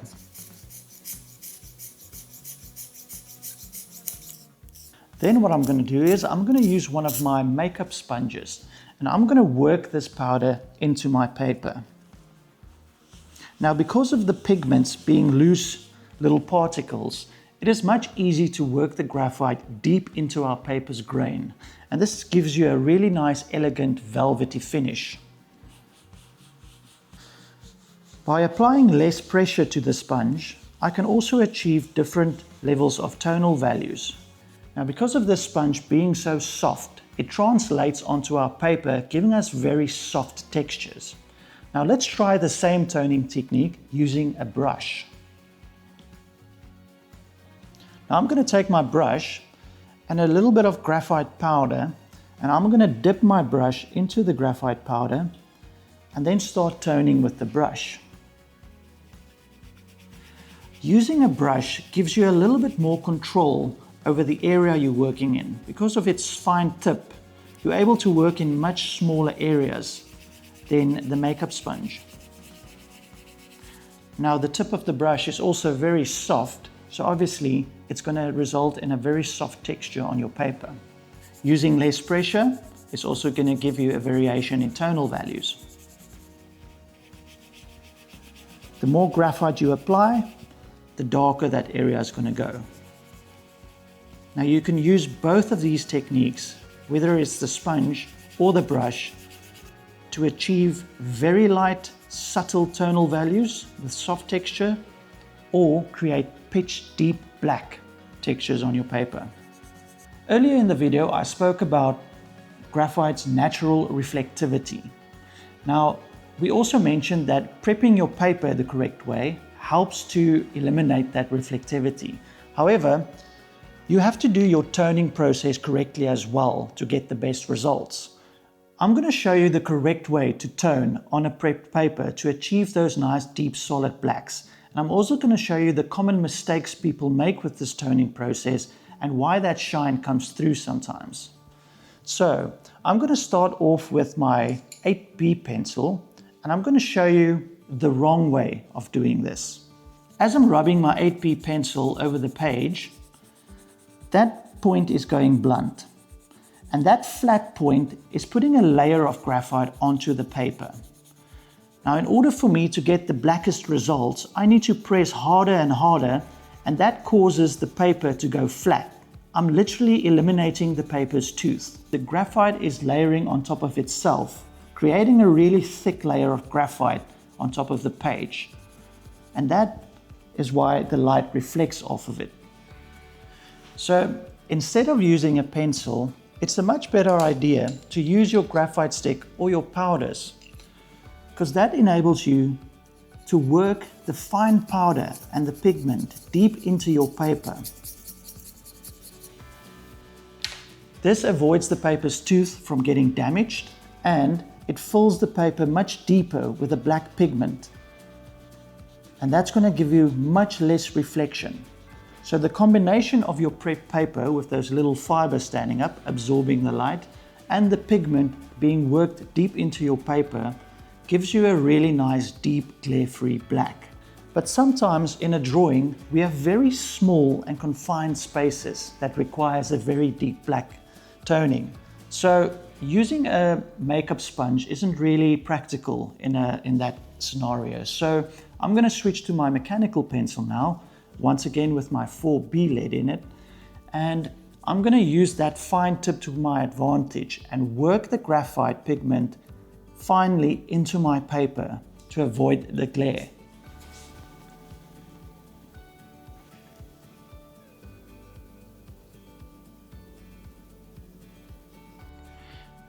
Okay, so while I'm doing this, there's tiny little particles forming on the top layer of the paper, and you can just gently use your finger and rub those particles in to finish it off. So why are blacks so important? I want to switch over to the blending techniques, and I want to explain to you how we use our black areas to effectively shape our drawing. I'm going to use a whole range of new pencils to create a few marks of different tonal values on our paper. I'm going to start with an 8B and work my way down. Then I'm going to switch to a 5B. Then I'm going to switch to a B, a 2H, and a 6H. And now we have a whole range of tonal values as we go down. The next thing I'm going to do is I'm going to use my blending stump and just my darkest value of pencil to create the same range of values with a combination of techniques. So I'm going to apply my darkest graphite using my mechanical pencil with a 4B lead. And I'm going to try and get it as dark as possible. And then using my blending stump, I'm going to manipulate this area and spread this graphite across a larger area. And as I go down, I'm going to use less pressure. And this allows me to achieve a whole range of tonal values by just using one pencil and a blending technique. This little demonstration gives you a good idea of what is possible when you start mixing techniques. It also shows you the role that blending plays in the drawing process. Now, where toning was the process of applying graphite on the paper, blending is the process of manipulating that graphite. Now, we have a whole range of blending tools that we can use to manipulate graphite in many different ways. Let's go back to our toning section, and I'm going to show you how we can manipulate the toning that we've already done using different blending tools. Let's start off with our blending stump. Now, if I scrub my stump across this area, it kind of mixes all that graphite together, and it kind of gives us a brand new look. Makes everything smooth and a lot darker. Now, we need to be very careful of the blending process. What is happening there is all that graphite on the paper are being mixed together. So that obviously changes the texture and the appearance, but it also makes everything darker and it makes everything look the same. And this kind of gives you an idea of how dangerous blending also can be, because when everything looks the same, you're going to lose contrast in your drawing and you're going to lose depth in your drawing. So the blending process does involve a little bit of planning. Let me demonstrate the kind of planning that I'm talking about. Here we have two identical blocks, and in the first block I'm going to use my 4B mechanical pencil, and I'm going to try and create a gradient from dark to light by using just the pencil. Now, by using just the pencil, I'm obviously going to get a little bit of texture on my paper. So now I can use my blending stump to remove that texture and make everything smooth. But the thing that is happening here is I've added so much graphite on this drawing, and as soon as I start blending, it's mixing all that graphite together. And the result is that entire block is going a lot darker. I'm kind of losing the contrast between my dark section and my white lighter section at the bottom. So this kind of tells you that you kind of need to do some planning before you start blending. In my next block, I'm only going to add my darkest area of that gradient. I'm going to fill the top corner of the block and try and get it as dark as possible. And that should be enough graphite to create a gradient across that whole block by using my blending stump. Now I'm going to start in the dark area and I'm going to work the graphite down, and using less pressure I'm just going to create a nice dark to light gradient. This gives me a lot more control over that whole area, ensuring that my darker area and my whiter area has enough contrast between them, giving me a lot more depth and a lot more contrast. Now, we don't always have to apply graphite on the paper before we start blending. As our blending stumps get used, the tip of these stumps gets filled with pigment, with graphite pigment.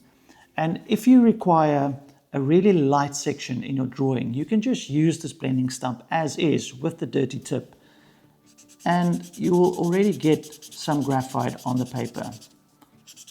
This will be light and it will be very smooth. The same blending techniques can also be applied by other blending tools, such as our makeup sponges and our brushes and blending pens, which is nice because it gives you a hard option and a soft option. Now, that theme of hardness levels that you find in different pencils carries over to blending tools. A harder blending tool, like the stump, is going to give you a rougher texture on paper. Obviously not as rough as a pencil, a lot finer, but it will definitely be rougher than a soft blending tool such as your sponges or your brushes. So why is the blending tool so vital to the drawing process? Well, we use our blending tools to form an undertone. We use undertone to turn a two-dimensional area into a three-dimensional shape. We use undertones to give our subject its shadows and its highlights. We also use undertones to give our subject its color. I'm going to demonstrate this using a little circle on the page here. So when I draw a circle on the paper, I basically have a two-dimensional circle on a flat surface. So as soon as we apply our undertones onto this two-dimensional circle, it turns that circle into a three-dimensional sphere.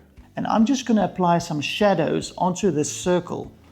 And as I'm doing this, you'll start seeing the circle turning from a circle into a sphere.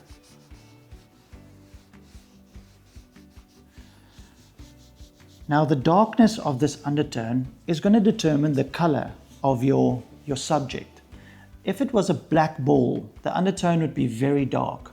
But if it was a white ball, these undertones would be much lighter. So you kind of get an idea now of what role the undertone plays in regards to the shape and the color of your subject. Now, you've probably noticed that the edges of my sphere here isn't very clean. Which brings us to the erasing section of the techniques. Now, I'm going to use different erasers and show you the role that each plays in the fine art of graphite pencil drawing. I'm going to grab my block eraser and I'm going to start erasing the edges of this circle to give it a more crisp edge.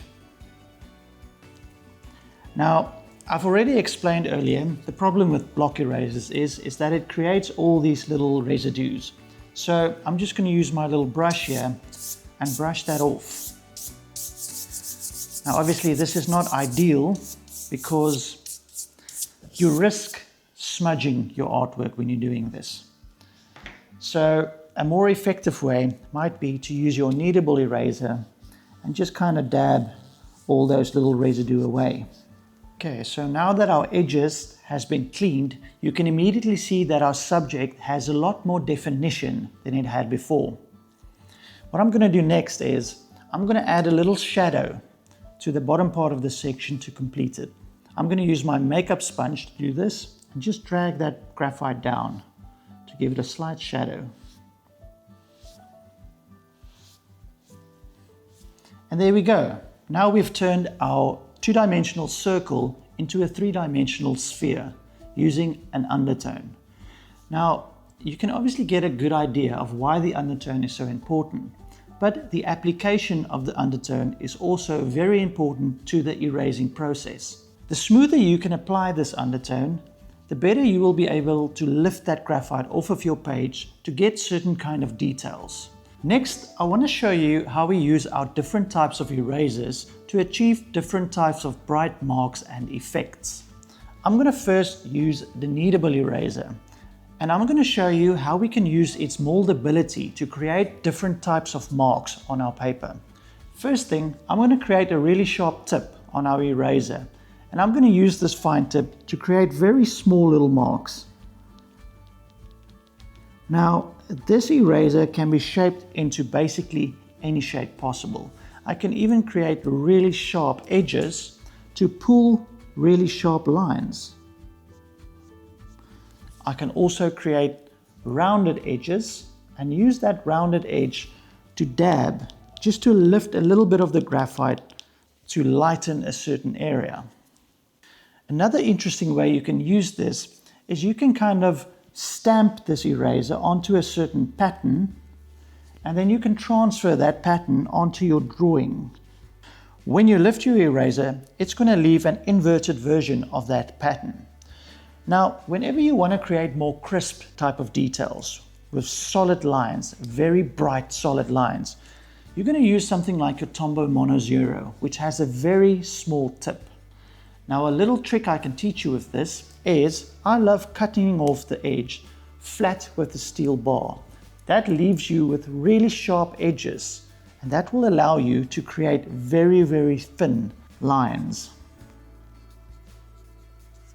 Now, the trick with the Tombow Mono Zero is the harder you press, the thicker line it's going to create. The lighter you press, the thinner that line's going to be. Now, another trick that I can teach you with the Tombow Mono Zero is instead of smudging and trying to create a line with one movement, do more movement and use less pressure. This is going to give you a much more effective erase and a much more cleaner appearance on that white mark.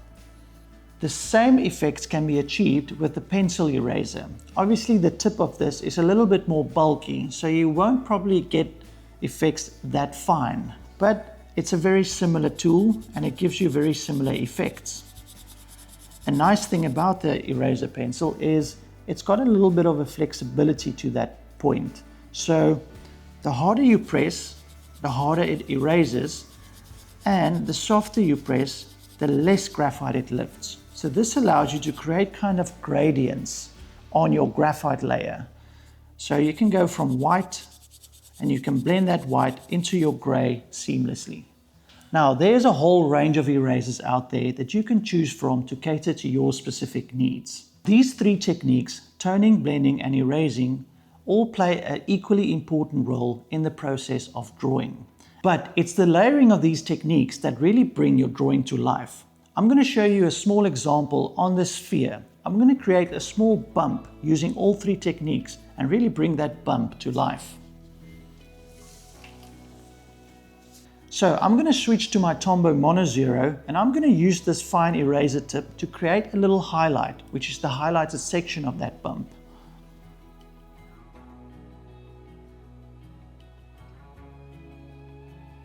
And then I'm going to use my mechanical pencil to create the shadow side of the bump.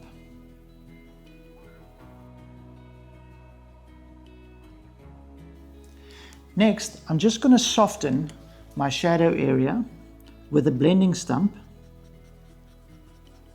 And now the combination of the highlight and shadow gives me the illusion of that bump in the sphere.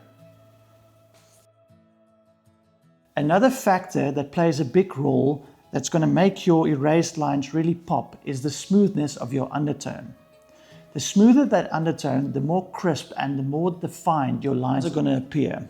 To show you this, I've got a little section here that has a textured undertone and a smooth undertone, and I'm going to erase a line through both of them. You will immediately notice that the line in the textured section and the line in the smooth section are very different. The one in the smooth section is a lot more visible and a lot more clear, a lot more defined. The reason for this is the texture in the textured section breaks the line, and that kind of makes the line fade into the texture. Where in the smooth section, that smoothness of your undertone creates a really defined line across your erased section, making it look a lot more crisp. Another area where your kneadable eraser is very effective is lifting graphite in your darker areas.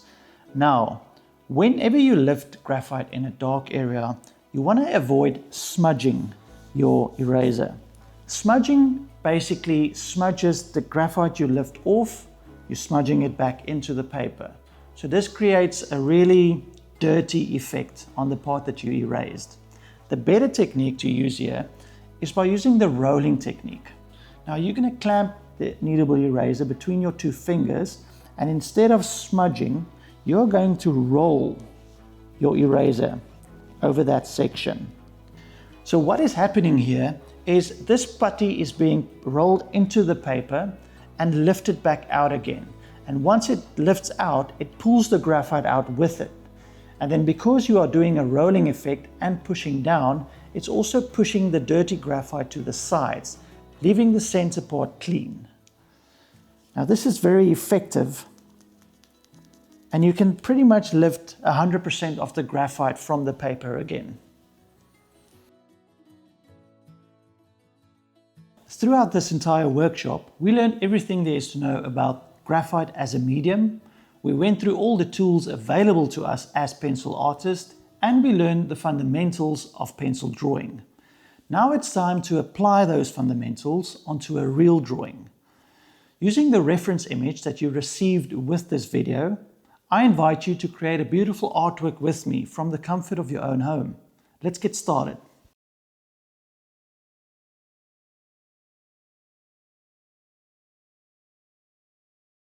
Before we can start our drawing, we need to get our reference image ready for the drawing process. So let's head on to the computer and I'll walk you through the steps.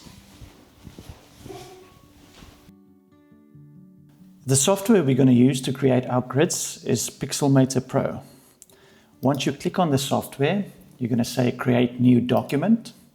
And this is going to give you a page where you can select custom sizes. And what you want to do here is you want to type in this exact same dimensions than your physical paper. We're going to work on an A3 paper, so we can click on the drop down menu, choose international paper, and just pick an A3 size. I'm just going to put in a higher resolution and say create. Now our physical paper on screen is the exact same dimensions as our physical paper that we're going to draw on. The next step is to import our image. We are going to shape and resize it according to our specific needs. You can play around here with colors, with your tonal values. Mine is pretty much where I want it to be. I'm just going to resize it a little bit more and make sure my composition is perfect. That looks good.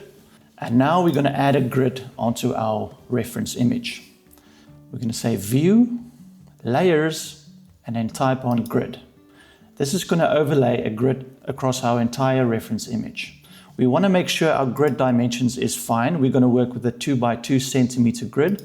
So you're going to make sure that in settings, over there by ruler, you're going to say grid line at every 2 centimeters. Mine is already set at 2, so this should be fine. Each grid line now is at exactly 2 centimeters, vertically and horizontally. Okay, those are our guidelines for the grid. Now we're going to take our line tool and we're going to create our grid. You can obviously customize your grid lines according to how thick you want them to be. I prefer mine quite thin. And then you're going to move these grid lines around to match exactly the grid overlay that you added.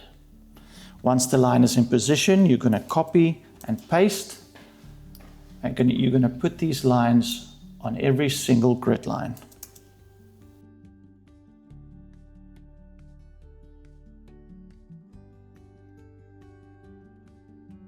Next up is to add our horizontal grid lines.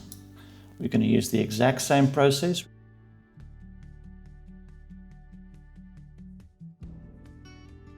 Once our grid lines have been positioned, we can now say View and deselect the grid that we've overlaid. And then voila, you have a reference image with a 2 by 2 centimeter grid. We're quickly going to number them. I'm just going to choose a text box, place it in the first block, and we're going to name that A1.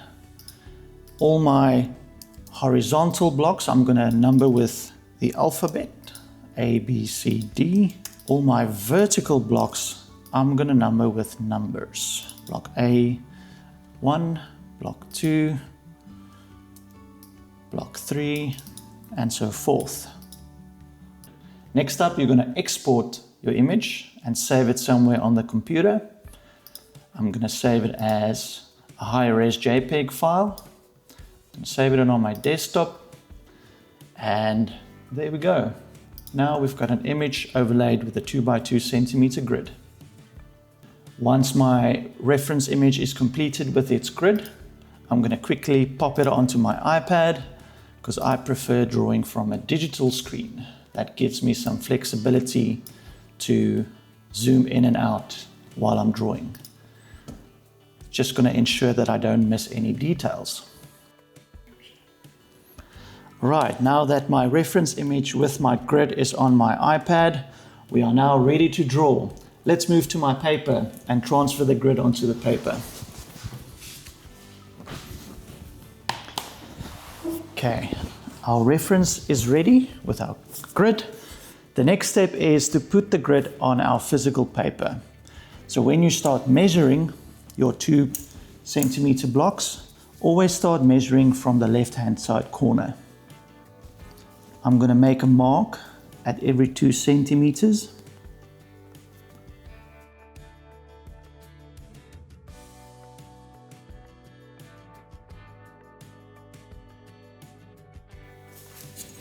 All right, now that our marks have been made, we can now connect the lines. You're going to align your ruler with the spot you made, and then you're going to carefully pull your lines through. I think while I'm doing this, it is a great idea to just explain to you what pencil you'd want to use for your grid lines. Most people think that it's okay to use an H pencil for this because an H pencil is obviously very light. However, it's better to use a B pencil, something like a 2B, for example, because a 2B pencil is softer. So that means it's easier to erase. While you're doing your drawing, it's easier to work those grid lines into your drawing, where an H pencil is much harder to manipulate and to remove.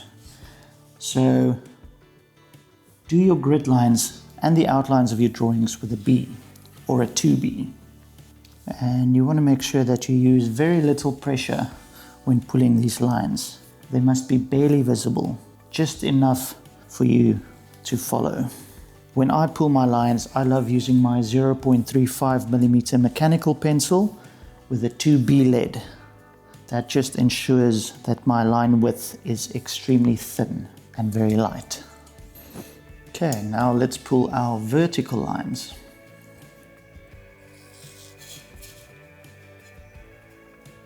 This is not the funnest part of drawing, but it is very important because it's going to help you a lot with the accuracy of your work. Okay, there we go. We have a grid on our paper. Now it's time to number this grid in exactly the same way we numbered it on the digital version. Alphabet on the horizontal blocks and numbers on the vertical blocks. Now our grid is finished and our physical paper and our digital reference should be identical in regards to the composition of the grid and in sizing. Right now, the next step will be to transfer our image from our reference onto our paper using our grid. So let the drawing begin.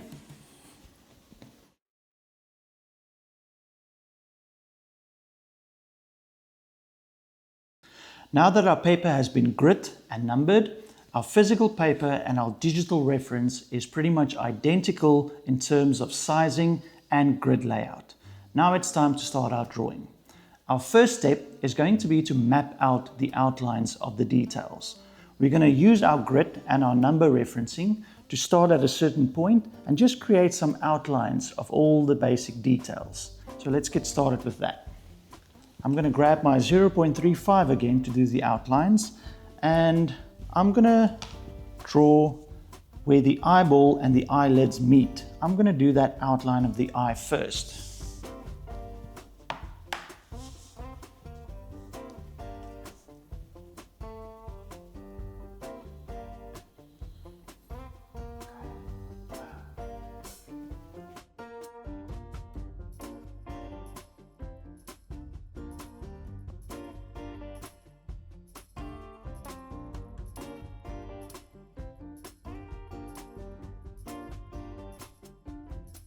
So I started my outline in block E9, and my outline of the inner eye is all along the eyelid here. And then as I draw my line, I use the reference lines to make sure that my outline goes accurately according to the reference.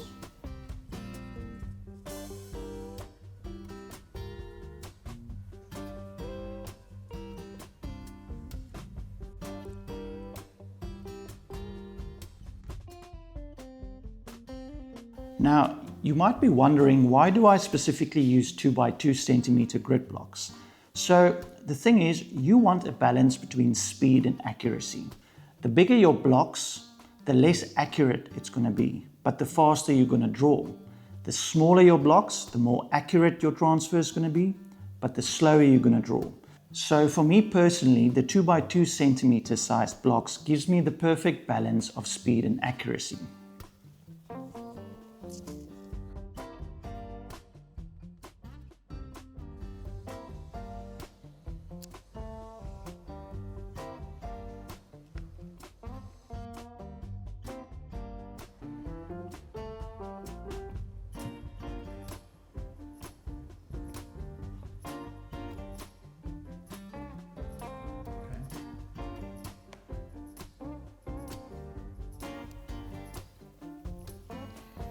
Okay, now that the outlines have been placed, we have a beautiful mapped out version of this drawing, which make it a little bit easier to follow during the drawing process.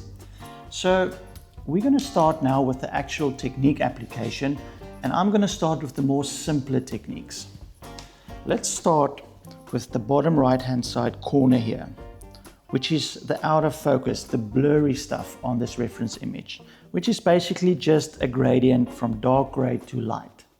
This involves a lot of blending techniques, and I'm going to show you a few tips and tricks as we go along. Let's get started. I'm going to use my blending stump for this area, but you can also use something like your makeup sponge or even your brush, depending on your personal preference.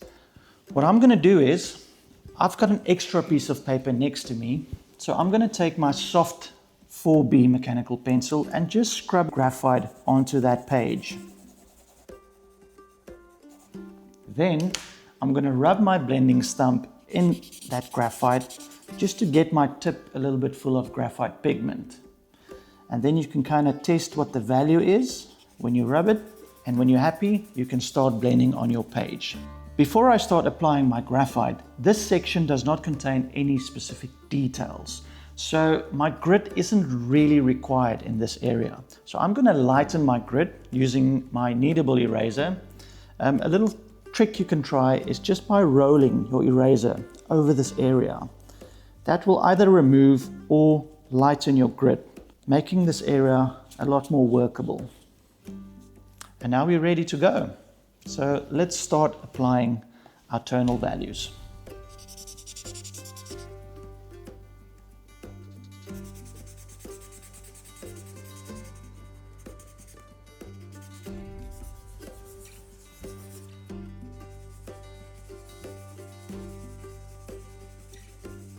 The reason I prefer to use my blending stump for this section is because the hardness of the blending stump translates a little bit of texture onto my paper. A makeup sponge and a brush is going to give you a lot more softer textures. And if the texture on the skin is too soft, it's going to look a little bit like fake skin, like a doll's skin. So the blending stump gives you a little bit more texture, making the skin look a lot more realistic. If you find that the blending stump isn't giving you deep enough tonal values, then you are welcome to add more graphite on your drawing itself. I'm going to use my 4B and just work some little graphite into this area and then blend it again with my stump. And you can continue adding graphite like this until your tonal values are perfect.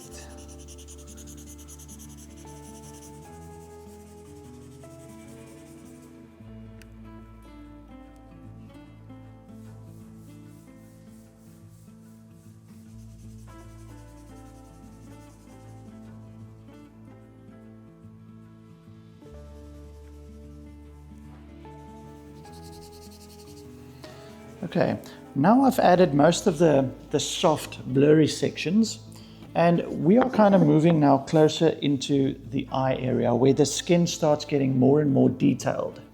That area is also a lot darker with some nice dark shadows in the fold there. So what I'm going to do now is I'm going to use my 4B mechanical pencil and add the darkest graphite in those folds and then blend my shadows from that dark graphite.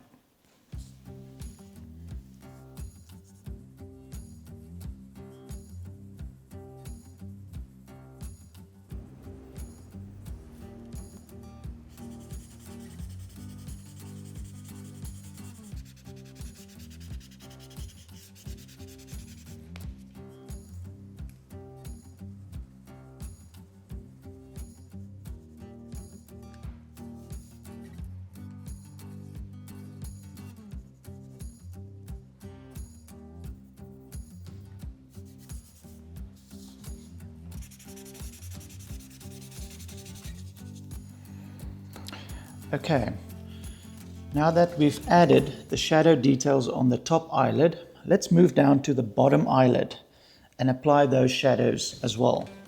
Now, you'll see on the reference that that area on the bottom eyelid has a little bit of more skin texture. So we're going to take a slightly bit of a different approach to this.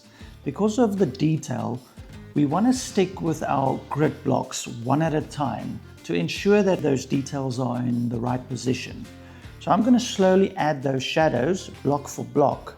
And when I'm done adding the undertone, I'm going to start incorporating other techniques to lift out those highlights of the skin. Okay, so let's start. I'm going to add some graphite and then blend that undertone in block for block. After that, I'm going to use my kneadable eraser and start removing graphite to form the highlights.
Right, up to this point, I've done quite a little bit of the under section, and up to now I've only used the kneadable eraser.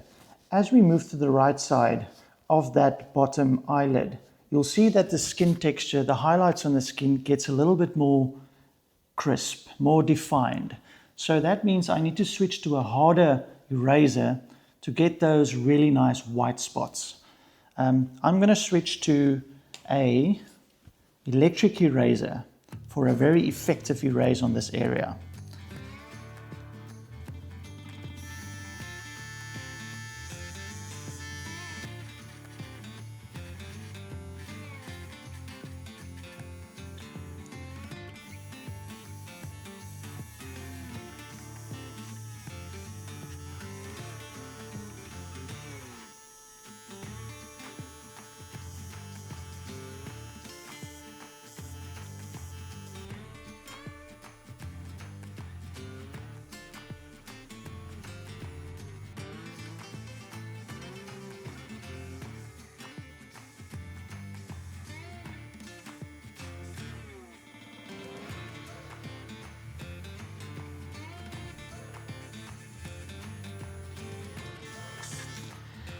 As you apply your highlights in this section, you'll start noticing that those spots vary in sizes and shapes. Some of them are circular, some of them are more straight white lines. Now, depending on the mark you want to make is going to determine which eraser tool you use. For the longer straight lines, I'm going to switch to a Tombow Mono Zero, which is a lot easier to create a straight line.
There we go. So I've added quite a lot of highlights on the bottom eyelid.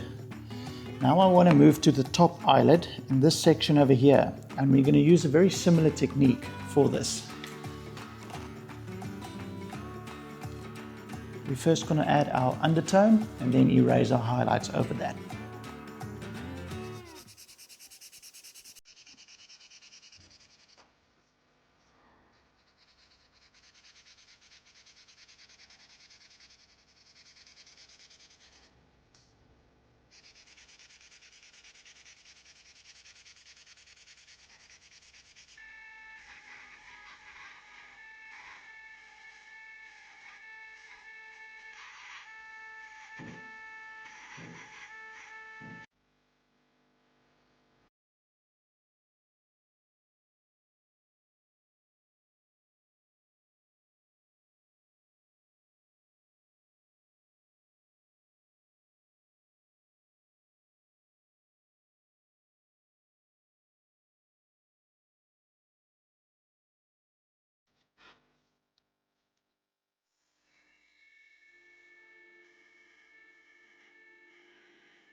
All right, now we've got some nice skin tones developing at the top and bottom eyelids.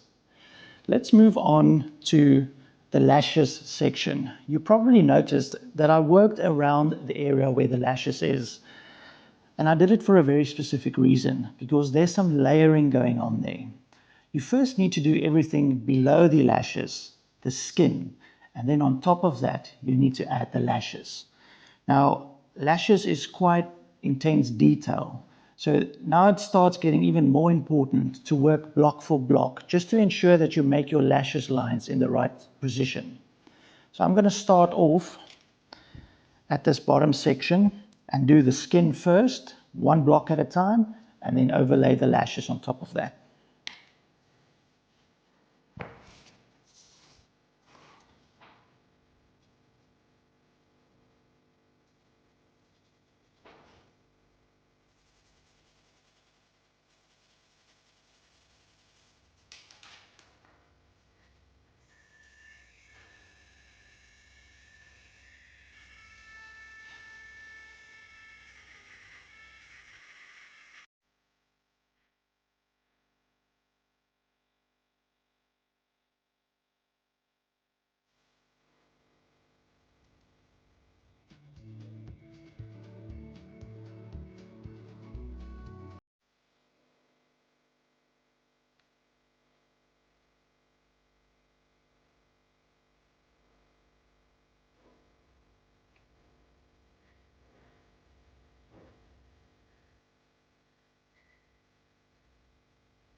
So as I'm doing the bottom lashes across the bottom eyelid, you'll notice that some of those lashes are in focus, some of them are out of focus.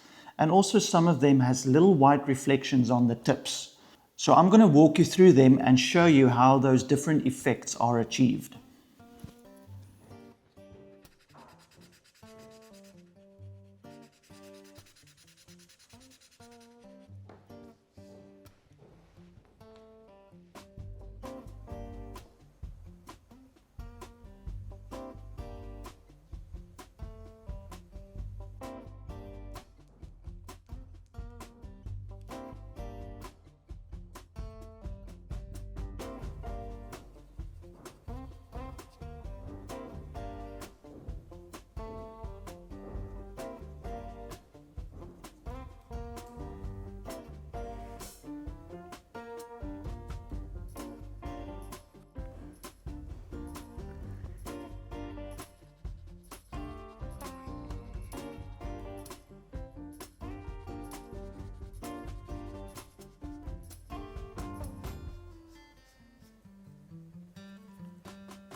Okay, so we've done the bottom eyelid and we've completed our lashes.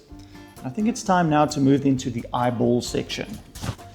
Now, the first thing I'm going to do here is I'm going to apply all these pitch black areas, like the pupil and all these dark shadows that the top eyelid casts over the eyeball.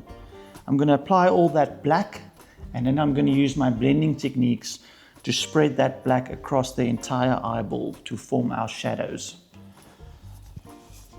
So let's start with the pupil. I'm going to use my 0.5 mechanical pencil with a 4B lead, and using that fine tip, I'm going to work that graphite deep into the paper to get those really deep, black, rich tonal values.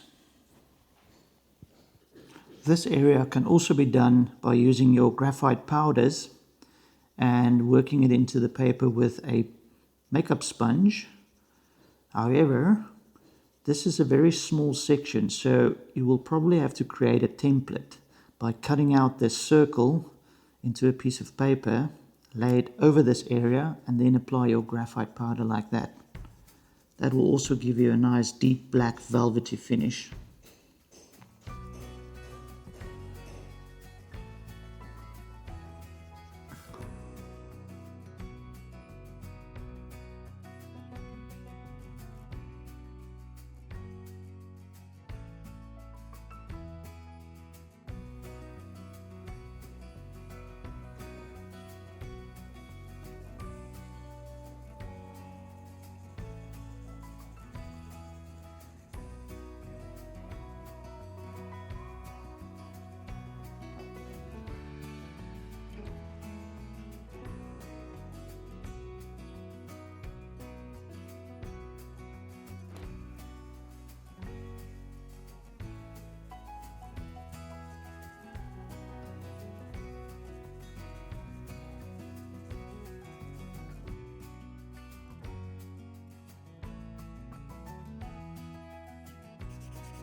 So now I've finished applying an undertone across that entire eyeball section.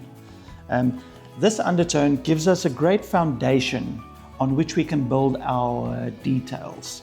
Now we're going to switch between our blending and erasing and our toning tools to start adding and lifting up highlights and shadows to form all those specific details. I think I'm going to start at the simplest one, which is the little veins in the eye. So let's get started with that. I'm going to use my 0.35 to start with, and then I'm just going to finish it off with a little blending on top.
Okay, so I'm now going to move into doing those little fibers inside the iris. Now those details are extremely fine, so I want to use a tool that I can work with in very tight areas, something like the Tombow Mono Zero or maybe the eraser pencil. And I'm going to try and lift those highlights out in the very specific ways that those fibers form. Let's do this.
Okay, I'm pretty happy with my eye.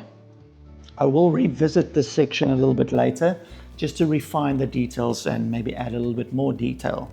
But for now, I'd like to move on to the top eyelid section where the lashes are. Now I'm going to use the shadow that I created for the eye and work that graphite across the top eyelid to form my undertones and then start doing my lashes over that. Let's do this.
I am pretty happy with the results so far. Let me give you a peep. So there's my drawing as of this stage. It's obviously not done yet. A drawing like this takes some time. It cannot be done in one day, but the more time you spend with this, you're going to start seeing more things and adding more detail and just really improve on everything. But for everyone that is curious, this is how it looks when it's finished. I would just really like to thank you for joining me in this workshop. I hope that the information you received really helps you and it really elevates your pencil drawing skills to the next level. For now, goodbye, good luck, and happy drawing.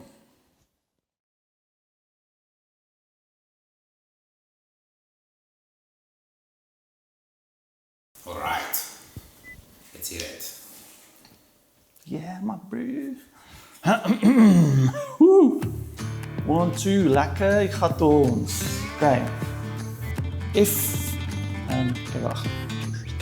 I will also guide you through a series of exercises to demonstrate the most effective execution. Waarom het ons nou net gevra? Your standard block erasers are primarily. So for me personally, blenders are pivotal in manipulating graphite. Blenders are pivotal in manipulating graphite to transform raw sketches. Chamois. This is not for me. Carvas is chamois. Last but certainly not least is one of the most. All right. Now that I'll add a little bit, I'll revisit that section a little bit later. So, as of this moment, it was quite lekker. And that's it. Woo. Yes, I feel for my video editor editing this video. That's a good luck, dude.